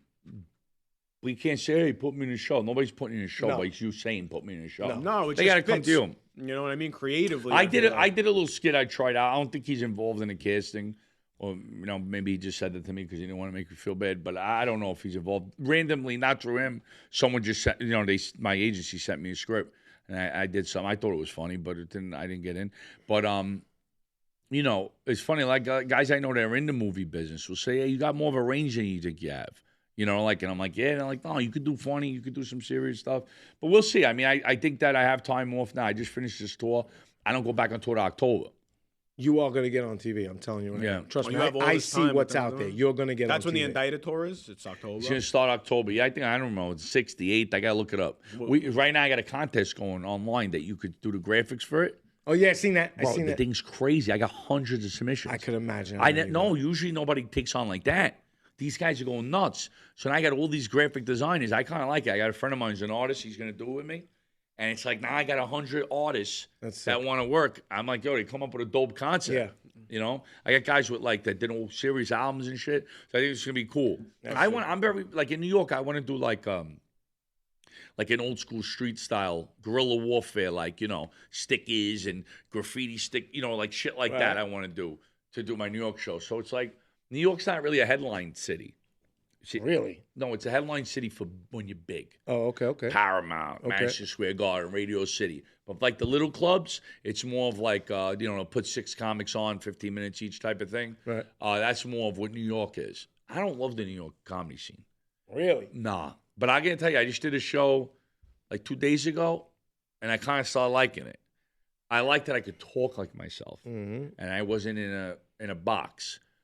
I think that people think people are more sensitive than they are. They're like, don't say that, you're going to get canceled. I go out with a nickname. It's like I could kind of say more. I don't go out under my name, right? So it's like a bit of an embellished me, right? So I kind of say, I mean, I don't really worry what I say at all. I mean, I don't do it mean-hearted. I do it silly. Exactly. Yeah, but you're not saying anything it's your delivery when you say something. There was like an Indian joke, right? Yeah, I make fun of Indians a lot. But like you're doing it in a careful way. Yeah, they love it. Yeah, I feel like think you it's started funny. off with, listen, I'm not meaning to be racist or anything. At least the crowd knows you're not trying to be racist. No, you know what it is? I can tell you what it is. There's ways around it. There's tricks. Like, again, you could say a guy walks in and says this. Okay. You didn't say it. Right. You don't have to say, I said it. Right. Yeah. You say a guy walked in, and my father's also. My father was the type to say this. Right. I was in the store the other day, and the guy walked in. I think that when you say something that's off, you just got to follow through. You can't get weird. Exactly. You get weird, like, it look gets at what's weird. his name? What's that kid? The young kid. He's big right now.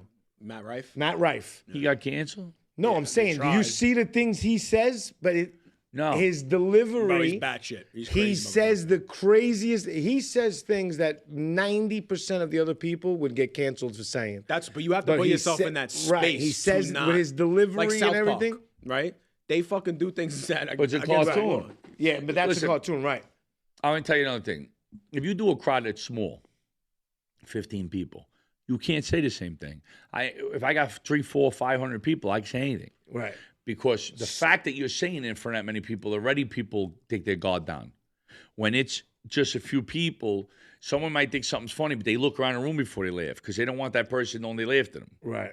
You know what I mean? Gotcha. Yep. I think that. I think it's pretty simple. Most people don't get offended. It's all like psychology too. It depends on who you put in front of you. I think it's in the Are delivery. you able to read that now? Like he's sounding. I always was. That's my thing. Even when I do the food stuff, if you see I break balls, I'm good at I'm pretty good at sensing somebody's mood. Yeah. Like I can see how far I can take something. You know what I mean? Right. If they're gonna take it as a joke or they're gonna take it. You know, one time I said something to a cop, and it got awkward, and I was being silly, but I slipped, like I said something, like derogatory, and I didn't even mean to. But the guy was a big fan. He got weird. And then the whole store was like, oh, wait, this was a cop at the show or a cop that pulled you over? And then, there was a sandwiches order with bacon or something. I made like a cop joke. All right. And then he got like upset, Because there was like that little time when people like throwing water on the cops and getting crazy, you know what I mean? Yeah, like, but man up. You know what I mean? It's all right. It was just, sensitive time. Yeah. You don't remember when people were torturing cops, throwing water over their head? I used to be a correctional officer, and it was during that time. Really? Right, it was OBCC. You're right. That's horrible. Yeah, it was fucking dog shit, bro. But yeah, we got abused all the time. It's so a job. crazy. When I was working in the steam fitters union, and I landed a job there. Like, we would fix shit there. Right. And, you got to go get frisked and everything. Perry building. Yeah. And meanwhile, they didn't want to pay me for the time it took me to go through. I mean, I left. I didn't want to be in Rikers Island. Rikers Island fucking should be burnt to the ground. The smell alone. Oh, it's built on a landfill, bro. I spent 2 days in there, bro. I was horrible. Bro, you can't even imagine the smell in that fucking No, place. I could imagine. I was in there.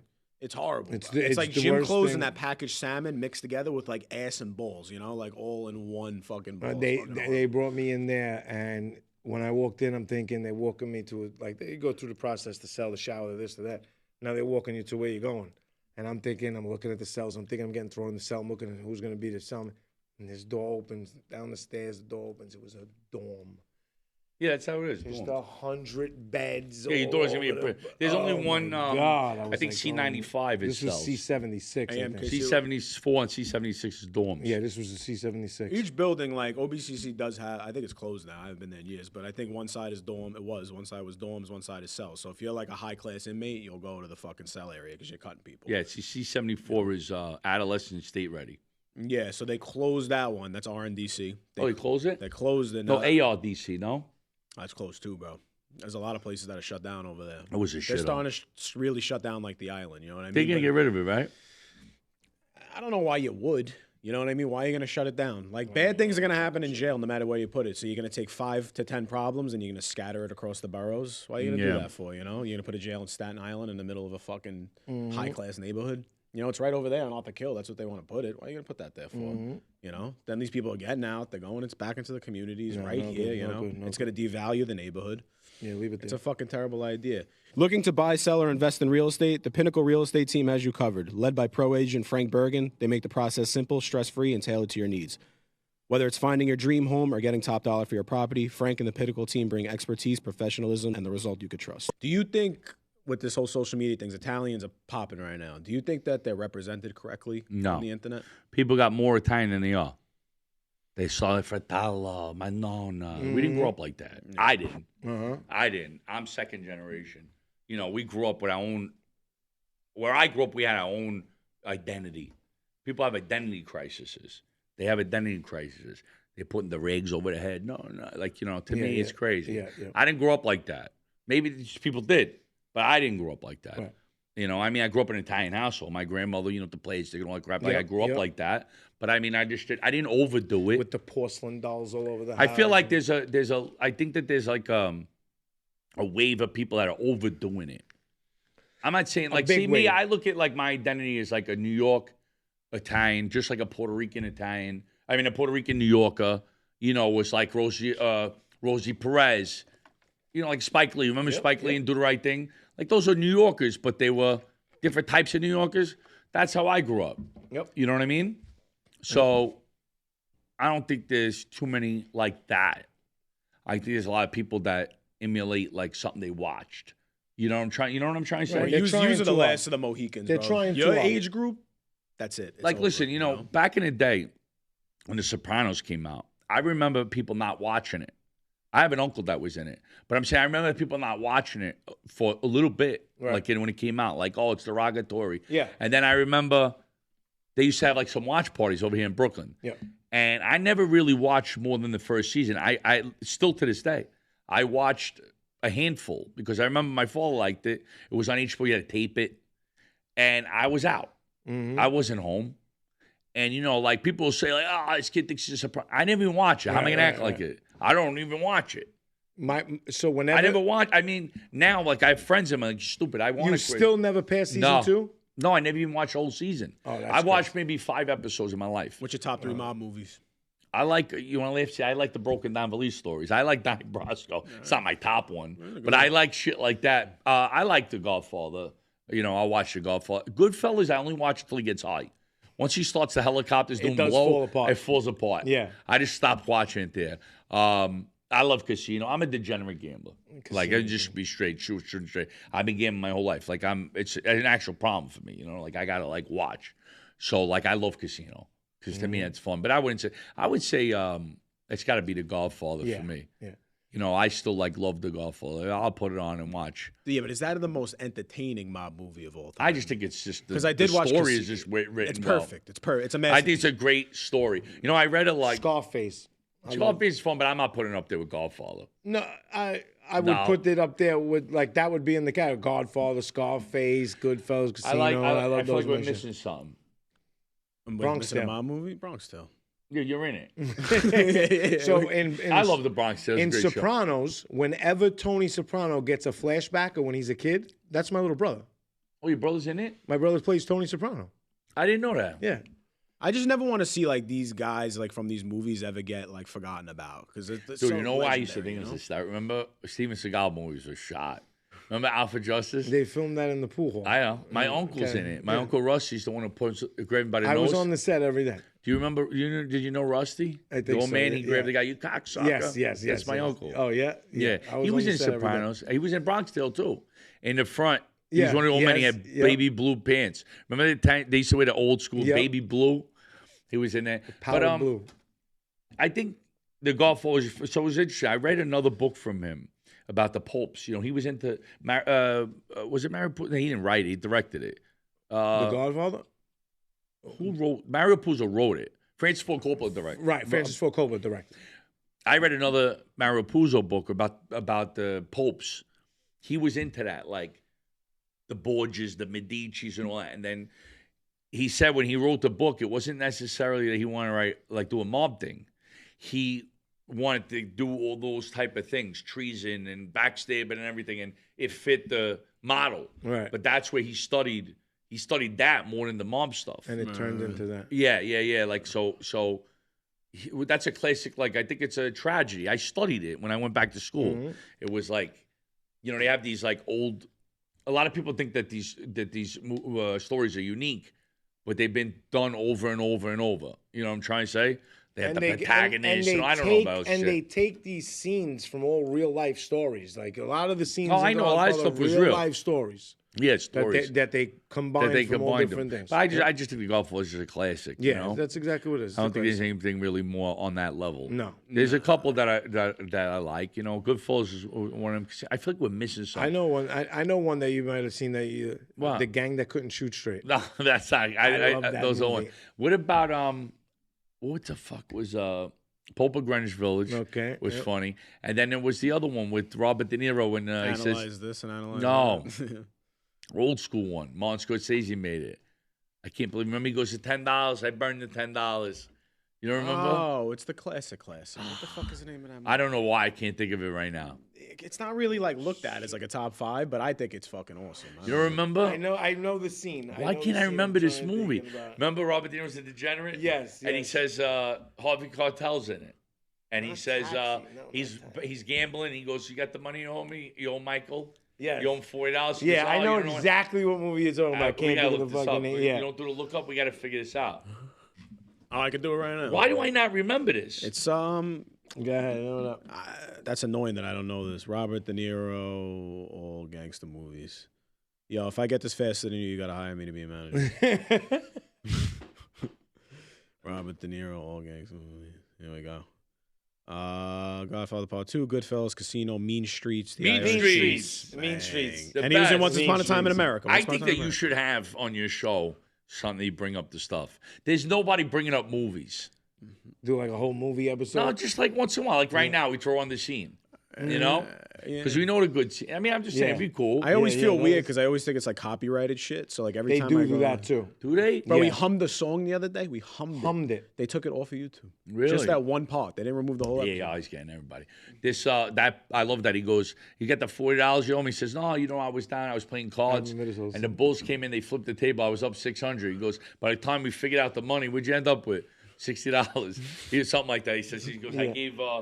What'd you do with the money? I bought this shirt. I bought these 2 girls a drink. What do you got? I got $10. Then he goes to give the guy the money. He goes, "I fuck you where you breathe." You don't remember that? Yeah, I remember that. He whole burns thing. it. Yep. He goes, "Yeah, I got your money. Yeah. You cocksucker." Calls him a double D. Double D's crazy. He said, "You're disappointing Dunsky." He calls him. That movie was great. Was there ever a dude in your circle back in the day that was funnier than you that you remember? Yeah. We have funny guys. All the funny guys die. You know, like they you know, all like the legends they don't make. I would make a joke at my show that I want to be on a park bench. I want to do right. I want to do the true Hollywood story. Right. There's a lot of guys that, you know, it's funny. We used to say in a neighborhood, legend. You could be a degenerate, you're a legend. Right. You could be the biggest gambler in a neighborhood, he's a legend. You could be the guy that, right, did some crazy shit that was a legend. Yeah, I wasn't. You know what's crazy? I would never thought I would do stand up in a million years. I used to work heavy, you know, hard labor. I left school at 14, 15 years old, and I used to working with 4-inch gas lines. I was miserable. My father slaved me. My father, when they told me when they wanted to throw me out of school, my father was happy. He said, "I got an employee." That's the way he thought. So I was always trying to get through the day by making people laugh because I was miserable. Right. So people would come, bitch, and complain, and I'd try to make them laugh, So it was really like that. I would do it like, you know what I'm saying? Mm-hmm. Yep. And even like, you know, to be honest with you, like I hung out with a lot of tough guys, and I would say that like, you know, I was tough enough because most people were tough, but I never really walked around like a tough guy. So I wanted to be the silly guy. Right. I never was a guy like that. You know, I never like maybe I was a little kid. You were tough when you needed to be tough. Like I mean, I would do the bit. You know, like you know, we grew up. Somebody wants to fight, you fight him. Like it wasn't like I didn't. So I'm not going to do it. I would do what I had to do. I was one of them. I do what I have to do. I would always do what I had to do. But what I'm trying to say is I'm more of a want to laugh with the guys, make them laugh because I grew up younger than everybody. I was always really younger than all my friends. Right. You know, like I was, you know, at minimum 4 or 5 years younger than everybody. So I would just be like the kid in the car. We used to drive around and we'd have the middle seat in the back, and I would sit So like here, you know, I'm talking when they had like Delta 88s and like fucking LSCs and Monte Carlo Super, and I would sit my hands like my arms on the seats and talk, and they would say, "Shut the fuck up." Back in the day when you used to cruise around the neighborhood, right? And what was like the song that was always playing on the radio back then? The number one. I can remember. I remember like Fuji's coming out. Were you more of a hip hop guy or freestyle? Yeah, hip hop, freestyle too. Hip hop. We used to slow the freestyle tapes down and write letters to girls. We used to write the words, like we would do it in school, like sitting by the window thinking. You know, like I had friends that would do that, and we'd give it out. We used to make mixtapes. You know, I remember making a lot of mixtapes shit. for girls. I remember like, I remember like Public Enemy coming out. I remember Cypress Hill, EPMD, Gangstar. Well, I was into hip hop, but you know, I went to like a little rock stage where I listened to like the '90s, you know, Nirvana and shit. I mean, I didn't dress like Chains, it, but I liked Nirvana, it. like that was a fucking legendary era. Yeah, right that was there, a good era. You know? Smashing Pumpkins. Sick. I listen to them every day of my life. Yeah. That was a good era. Well, I remember that. I mean, that was you know in the '90s, like early '90s. Roger Waters was just at PNC Bank Arts Center from Floyd. That was fucking. I still now I like folk stuff. I'll listen to folk. I listen to anything. I listen to any like good, folk catchy music. song. Who's Little Lion Man? I Will Wait. Who sings that? Come again now? That's Mumford and Sons. Mumford Hey, and Sons. Little Lion Man. I love Mumford. It's funny you said that. I went to. I don't know I what love the fuck Mumford you and just Sons. said. I like Monsters and Men. Monsters and Men is another one. I just did a song with John Bellion and Teddy Swims. I'm on it. You singing that? I did it in front of 18,000 people. Aren't you on French Montana's song? A whole bunch. I couldn't even tell you how many. 5, 6. I don't even know. I don't even listen to them. You know, I'm on. People tell me I never even heard it in my life. Because I used to, before I did social media, I would just do videos with him. Send it to him. Hey, how you doing? The video Cassidy, I'm a Hustler, right? When that video came out, one of my friends called me up. He's like, you're in the I'm a Hustler video. So I'm like, what? He's like, yeah, you're in the Cassidy's I'm a Hustler video. I said, bro, you got the wrong fucking person. I ain't in the video. He goes, go watch the video. So you couldn't just go YouTube and go look for the video. So I literally had to wait till the video came on, and they reenacted the scene from A Bronx Tale of us three on the stoop. That's how the video opens up. Yeah. Of 3 kids reenacting us on the stoop.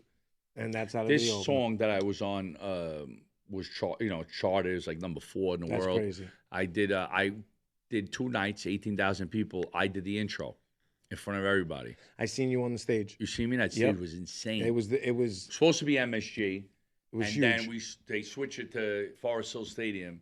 36,000 people, 18. It was like the Voice of God or something you did or something? No, I did that in Madison Square Garden for Shane's show. I don't know if I'd be good on it. Like if I just walk out there initially. I already was put to the test. You once. will shit your pants for sure. Do you want to know what I did on that stage? This is crazy. So, I don't know if you know who John Bellion is, but he's insane artist. Insane. He wrote "Thank You for the Memories." Yeah. Moon 5. He wrote. I don't even know how many. He did "The Monsters Under My Bed." Right. This is like light stuff for him. Right. This guy's involved in everything. Great, ridiculous artist. And so they called me up. They want me to do an intro for this thing, and they send me for a car and everything. They take me out to the studio, and I'm listening to the tracks and everything. Anyway, Teddy Swims is on it. So John told me he wrote this song when his wife was giving birth. Okay, like he just thought of it. Like, and it's about like, his love for his son, and he's gonna have to like change. You know what I'm saying? And I told him when my father was dying, I wrote something to him. And then he goes, "Where is it?" I said, "I don't have it, whatever." And he goes, "I would like to hear it." Anyway, I get it to him. He goes, "I'm gonna make you say this. You're gonna bring out the song, like Life and Death." That's crazy. And that was hard. I brought my son on stage. This is what my father said to me when he died. And it's like, it's like saying that, it's something like, it's like a father's love is not always gentle. It's hard. My father used to work hard. He'd come back. You know what I'm saying? Mm-hmm. And he say, like, take care of your family. You're going to carry my name. Do it the right way. Shit like that. But I had to do this on stage, and I brought my son. Was sick. I would have broke So, down. like, my father told me when he died, I was in my 30s. I'm telling my 9-year-old son on stage, 18,000 people. I go out as Lil Mo. I crush it. I'm fine. Now I'm talking my father dying. I was crying. It was crazy. I would have broke down. I wouldn't. Yeah. But you know what? This is how sick this is. So obviously, it's sentimental. Your father dies. Now, no, I never read this ever again. I land my tour. My tour's starting a week later. I'm petrified. He makes me do this. When I get off that stage, I said, I'm going to fucking crush this tour. If I could do this, I could do anything. 100%. And how crazy is that? That how it came full circle. You needed that. But how crazy is that? That's what I'm saying. We were talking before about, like, you know, believing, like, speaking things in existence and stuff. Dude, I had things happen to me that, like, you know, sometimes you got to remind yourself that there's no way that there's not something else involved. There's no way, dude. It could just be extreme persistence. You know what I mean? You put in the work. I have so many crazy stories, bro. Like, I got crazy stuff. Did it ever piss you off sometimes that, like, you know, the Lil Mo, it's not a persona. That's you. You're a funny guy. But, like, you are an introspective dude, and you like to get deep. I watched you on The Journey. Yeah. Do you want to do more of that? I feel like you should. Yeah. You know what I mean? That's what I'm trying to do now. That's what I don't like the fact of, like, because you do your comedy skit. People don't know you're an educated guy. You're introspective. You have deep things to say. You know what I mean? I feel like. No, I love that. That's what I want to do. I want to contrast. I want to contrast that. I want people to see that. You know what I mean? So that's what made. I didn't want to do a podcast ever. I never wanted to do a podcast. I don't want to do it ground up. I built my socials from the ground up, and it was a lot of work. Well, you just collaborate with your page and that. You'll be all right. Yeah, but I just felt like it was a lot. You know, getting people on the show and doing. No, but now it's a lot. It's a lot, and now I'm like, what he's saying. I want people to see the other side of me. You know, so it's like, you know what I mean? He comes across a different way. But yeah, so I think I'm gonna. I mean, that's what I'm gonna end up doing. Well, you're welcome to come here whenever you want and just. Yeah, I'll co-host. Yep. I'll come and break balls. You don't have to put nothing together. You can just come here, sit down, and co-host. Yeah. Yep. So you got a lot lined up? We're hustling. We're grinding. You know what I'm saying? Yeah, if I could help you get a guest or something. I'm just saying. Thank you. I don't ever want. The thing is, like, you put. I'm one of those guys that fucking hate reaching out to people with some transactional bullshit. So when people leave the podcast, like, you know, Denise I met for the first time, and Pork Chop, and this and that, and when they leave, it's like, oh, let me know if I could do anything for you. And I'm like, listen, bro, I don't want that. I'm just happy that you came by. Lorenzo Antonucci, actor, came by, and you know, he was trying to like hook us up with all these things. I said, listen, Lorenzo, I'm just happy that you're here, bro. Yeah, like, I think that using your platform also for people who have stuff going on. Yeah. Like we plugged the fact that I have a tour going on. Yeah. Right? Yeah, exactly. You know what I mean? I mean, we got Scally, you know, he should, right when that shit happened with the airport. What's going on with Scally? That was crazy. I mean, I don't even know. I seen the thing, then he reached out to me, wants to do something. He said that thing happened in the airport, right? Him and Ralphie are doing a podcast. He said he got on the plane. Ralphie? From I Got Balls? Right, yeah. Oh, Ralphie. I know Ralphie. He's a good guy. Coming on. So he said that he did that interview. He got on the plane, flew to Aruba, 8-hour flight, whatever it was. He said when he landed and he turned his phone on, he had 40,000 followers more from the airport. Well, his accent is hilarious. He's a funny guy, bro. His accent. He came on the show. He was fucking funny. Yeah, he's funny. I was asking about the OnlyFans tax. He goes, "What do you think about that?" Yeah, you know he's got a funny accent. Yeah, he's gonna be good. This kid. You know what I mean? That's all you need is that one. But I feel like I do feel like, and I could be 100% wrong. I feel like you can't recreate like where I came up in this. No, not because of me. It's just the environment. It was COVID. Everybody was on their phones. Like, you know, you can't lie and say it's not a boost. Yeah. You know what I mean? Yeah, no. There's definitely a boost, you know? Everybody.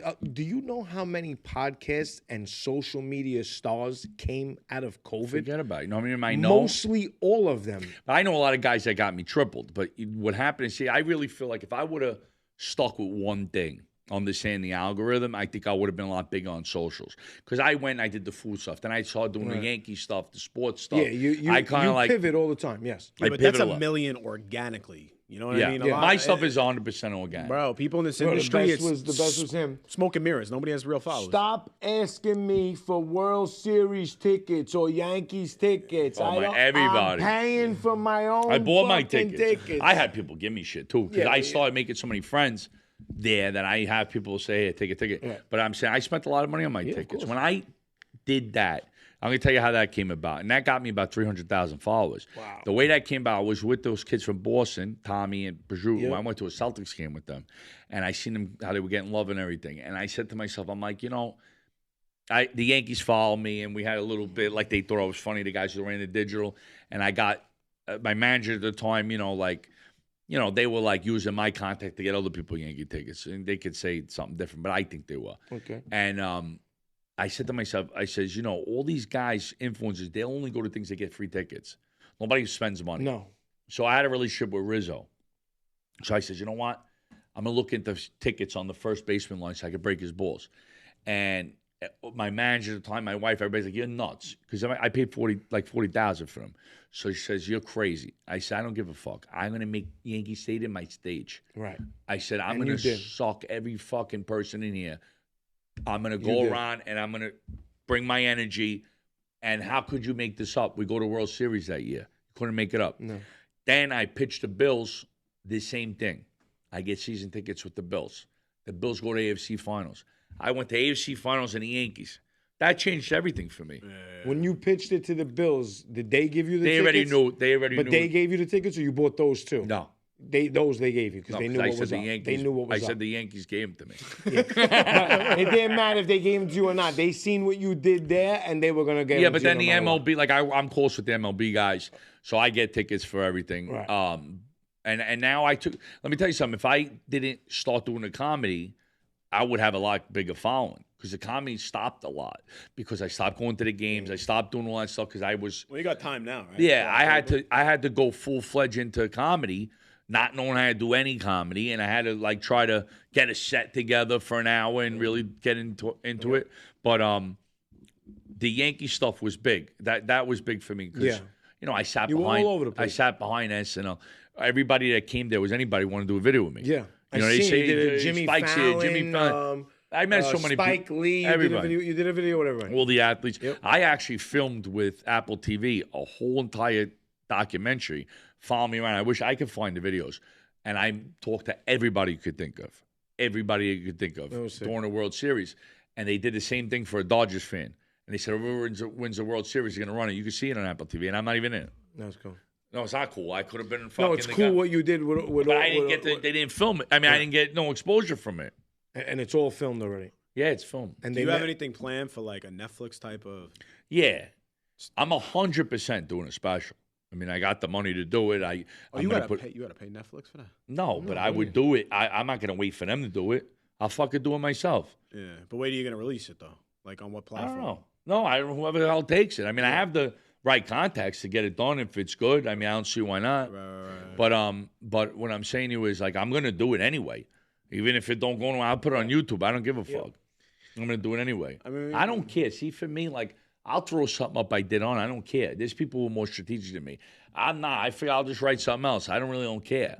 To me, it's like a numbers game. I feel like St. George Theater be able to rock the fuck out. Yeah, I mean, I don't know. How many people? It holds a lot of people, right? It holds a lot of people, and it's just like you just get everybody together. I never did nothing in Staten Island, like a show. I don't know how. Not that you need it, but like it does help to reach out to like your old friends and be of course. Get the fucking. But can I tell you something? I got to be honest with you. Get a genuine crowd. The hardest thing to do is perform in front of people that your friends. The hardest. Really? Listen, I was supposed to do it. I was supposed to get a guy hired me. All right, your first time stand-up comedy, this and that. Come on, Pat, you do it. He like really convinced me. I was petrified to do it. Convinced me to do it. The day before, I was having straight. I was like, how the fuck am I gonna do this on a stage? All these people, my friends will come and this and that. Like 8 o'clock at night, the guy called me and was like, oh, we're gonna cancel the show. We're gonna move it to a different date. They canceled the show, and I did not go to the other date. I was too nervous to get on that stage. No, because if somebody if you're not pulling off something, they'll go like like they almost like feeling bad or something, and it throws you off. And like most people we know, like neighborhood guys, they don't know how to watch a comedy show. They're fucking flapping, drinking. They don't know how to watch a comedy show. Like people go to comedy shows, they shut the fuck up. Those people that are there to watch a show. So I mean, it's definitely harder. But the comedy thing's interesting, man. I never thought I would do it. Now I'm doing it. I just came back. Like I literally just finished my tour. Yeah. I've been on the road since December 14th, 2025. Well, before we wrap it up, promote whatever you got. Yeah, coming I mean, up. I don't even know the first day. Let me look. Yeah, promote whatever you got coming up. Pat, did you just do a fucking cut transition? No, I'm saying I love that, bro. Usually, no, I'm saying whatever he's doing, I want to promote fire, it because he just said it. I'm gonna. No, it's fine. Oh, this guy. You don't realize how long we record for? I think we're at 1:45. Yeah, I can sit all fucking We're at day. like 2 hours right now. Are we? Yeah. What the hell is this, Momo? I don't. You go as long as you want. I don't fucking whatever. What am I looking up? My first date in a tour? I mean, I have some stuff coming up that's not part of the tour, but it's still a show. I had a good time at that thing. That thing was No, a lot of fun. I had a great It was time. cool, right? I had a great It was time. a lot of fun, bro. And then I we like went more across of the the street. little and we club ate. is a little more We intimate. went across the street and ate at that I'm restaurant. actually doing a show this Sunday, but this will be too late. I'm doing a little pop-up because I had the shows in New York I canceled. So then I had guys flew in. People messaged me. I flew in from Jacksonville, you scumbag. I said, I feel bad. Let me just throw something so they can. Where is it? It's in Rodney's. This won't be out, I don't think, by then, right? By when? Raining. Sunday. Next, not this. No, Monday, I next got Monday. in the East Hampton, the clubhouse. It's in the Hamptons. That was supposed to be tonight. Well, That's the thing you listed for tonight. it says Wednesday, June 24th. What do I got it as? April? Yeah, it it's is. this month. I'm pretty sure. Yeah. And you June posted is it. 6. Yeah, June 6th. So when I think I posted it and then I pulled it. when I told him, when you told me I'm running a little late, 5:20, I told him, I said, he's running a little late, 5:20. He goes, how's he going to do that? I said, what do you mean? He says, he's got a show at 8:30 in Long Island or something. I was Yeah, like, he's what? Hampton. I said he's fucked. There's no way he's gonna make it. So I got that, and then I got what else I got? Then I got the tour. So let me do it. I'll do a drop or whatever you want to call it. Yeah, do so it. I got And then we I wanna- got AC coming up. I'm doing the Celebrity Theater. 4 shows. Friday, June 24th, there's 2. And then July 25th, there's 2. The Claridge. Nice. Not nice.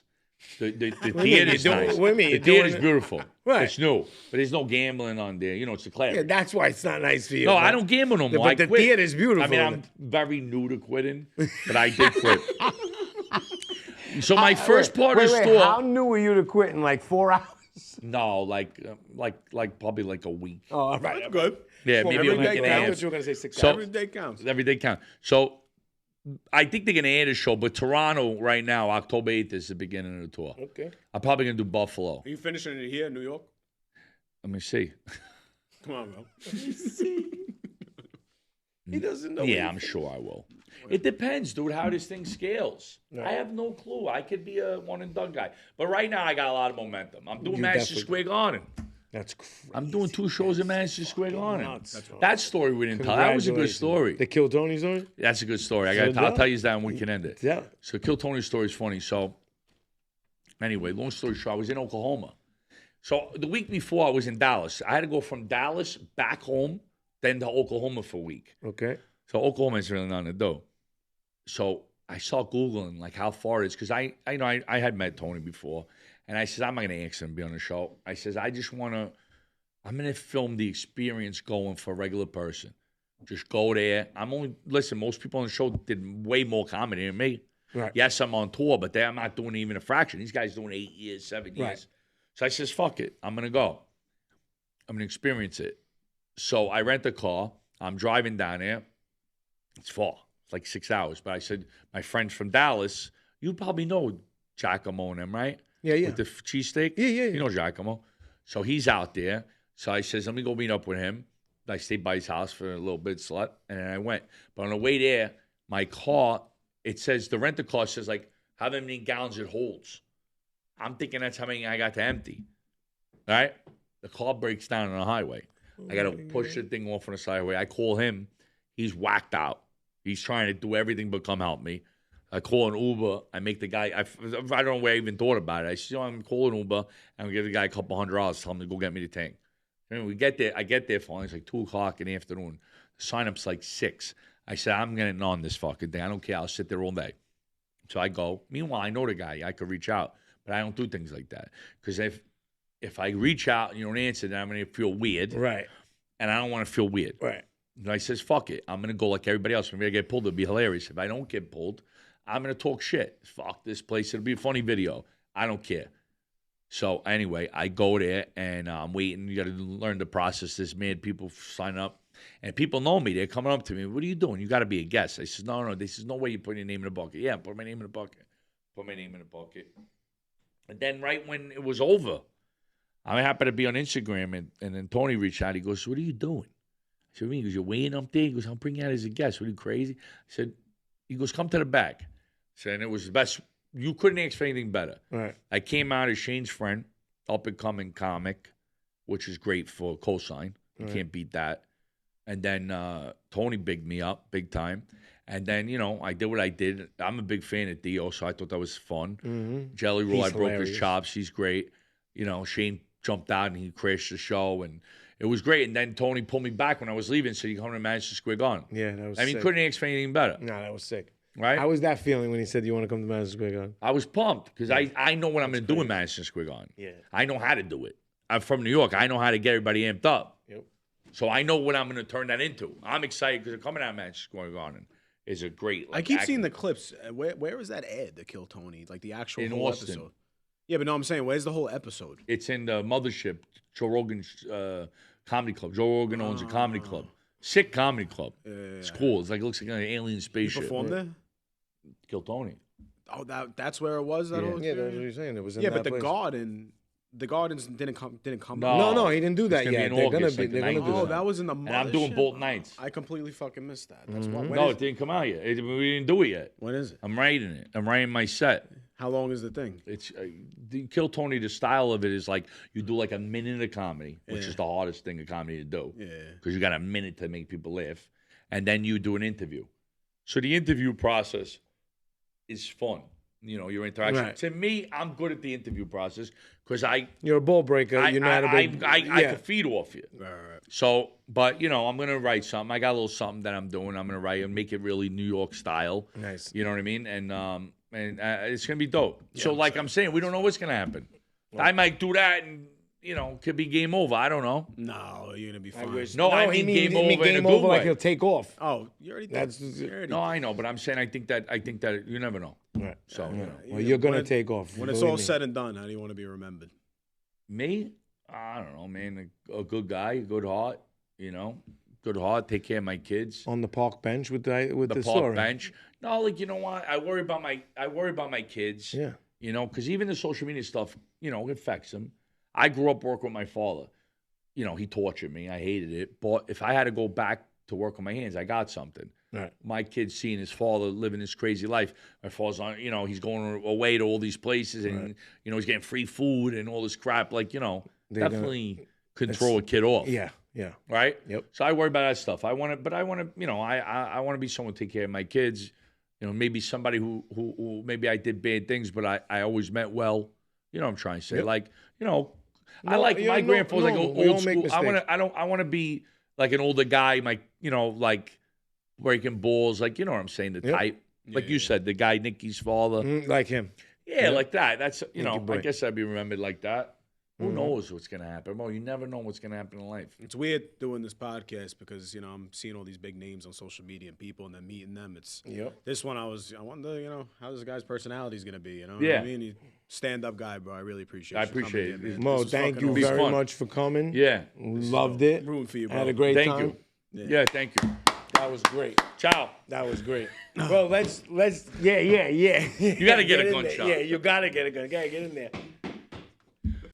Don't forget to subscribe, share the love, and keep the voice of Brooklyn alive.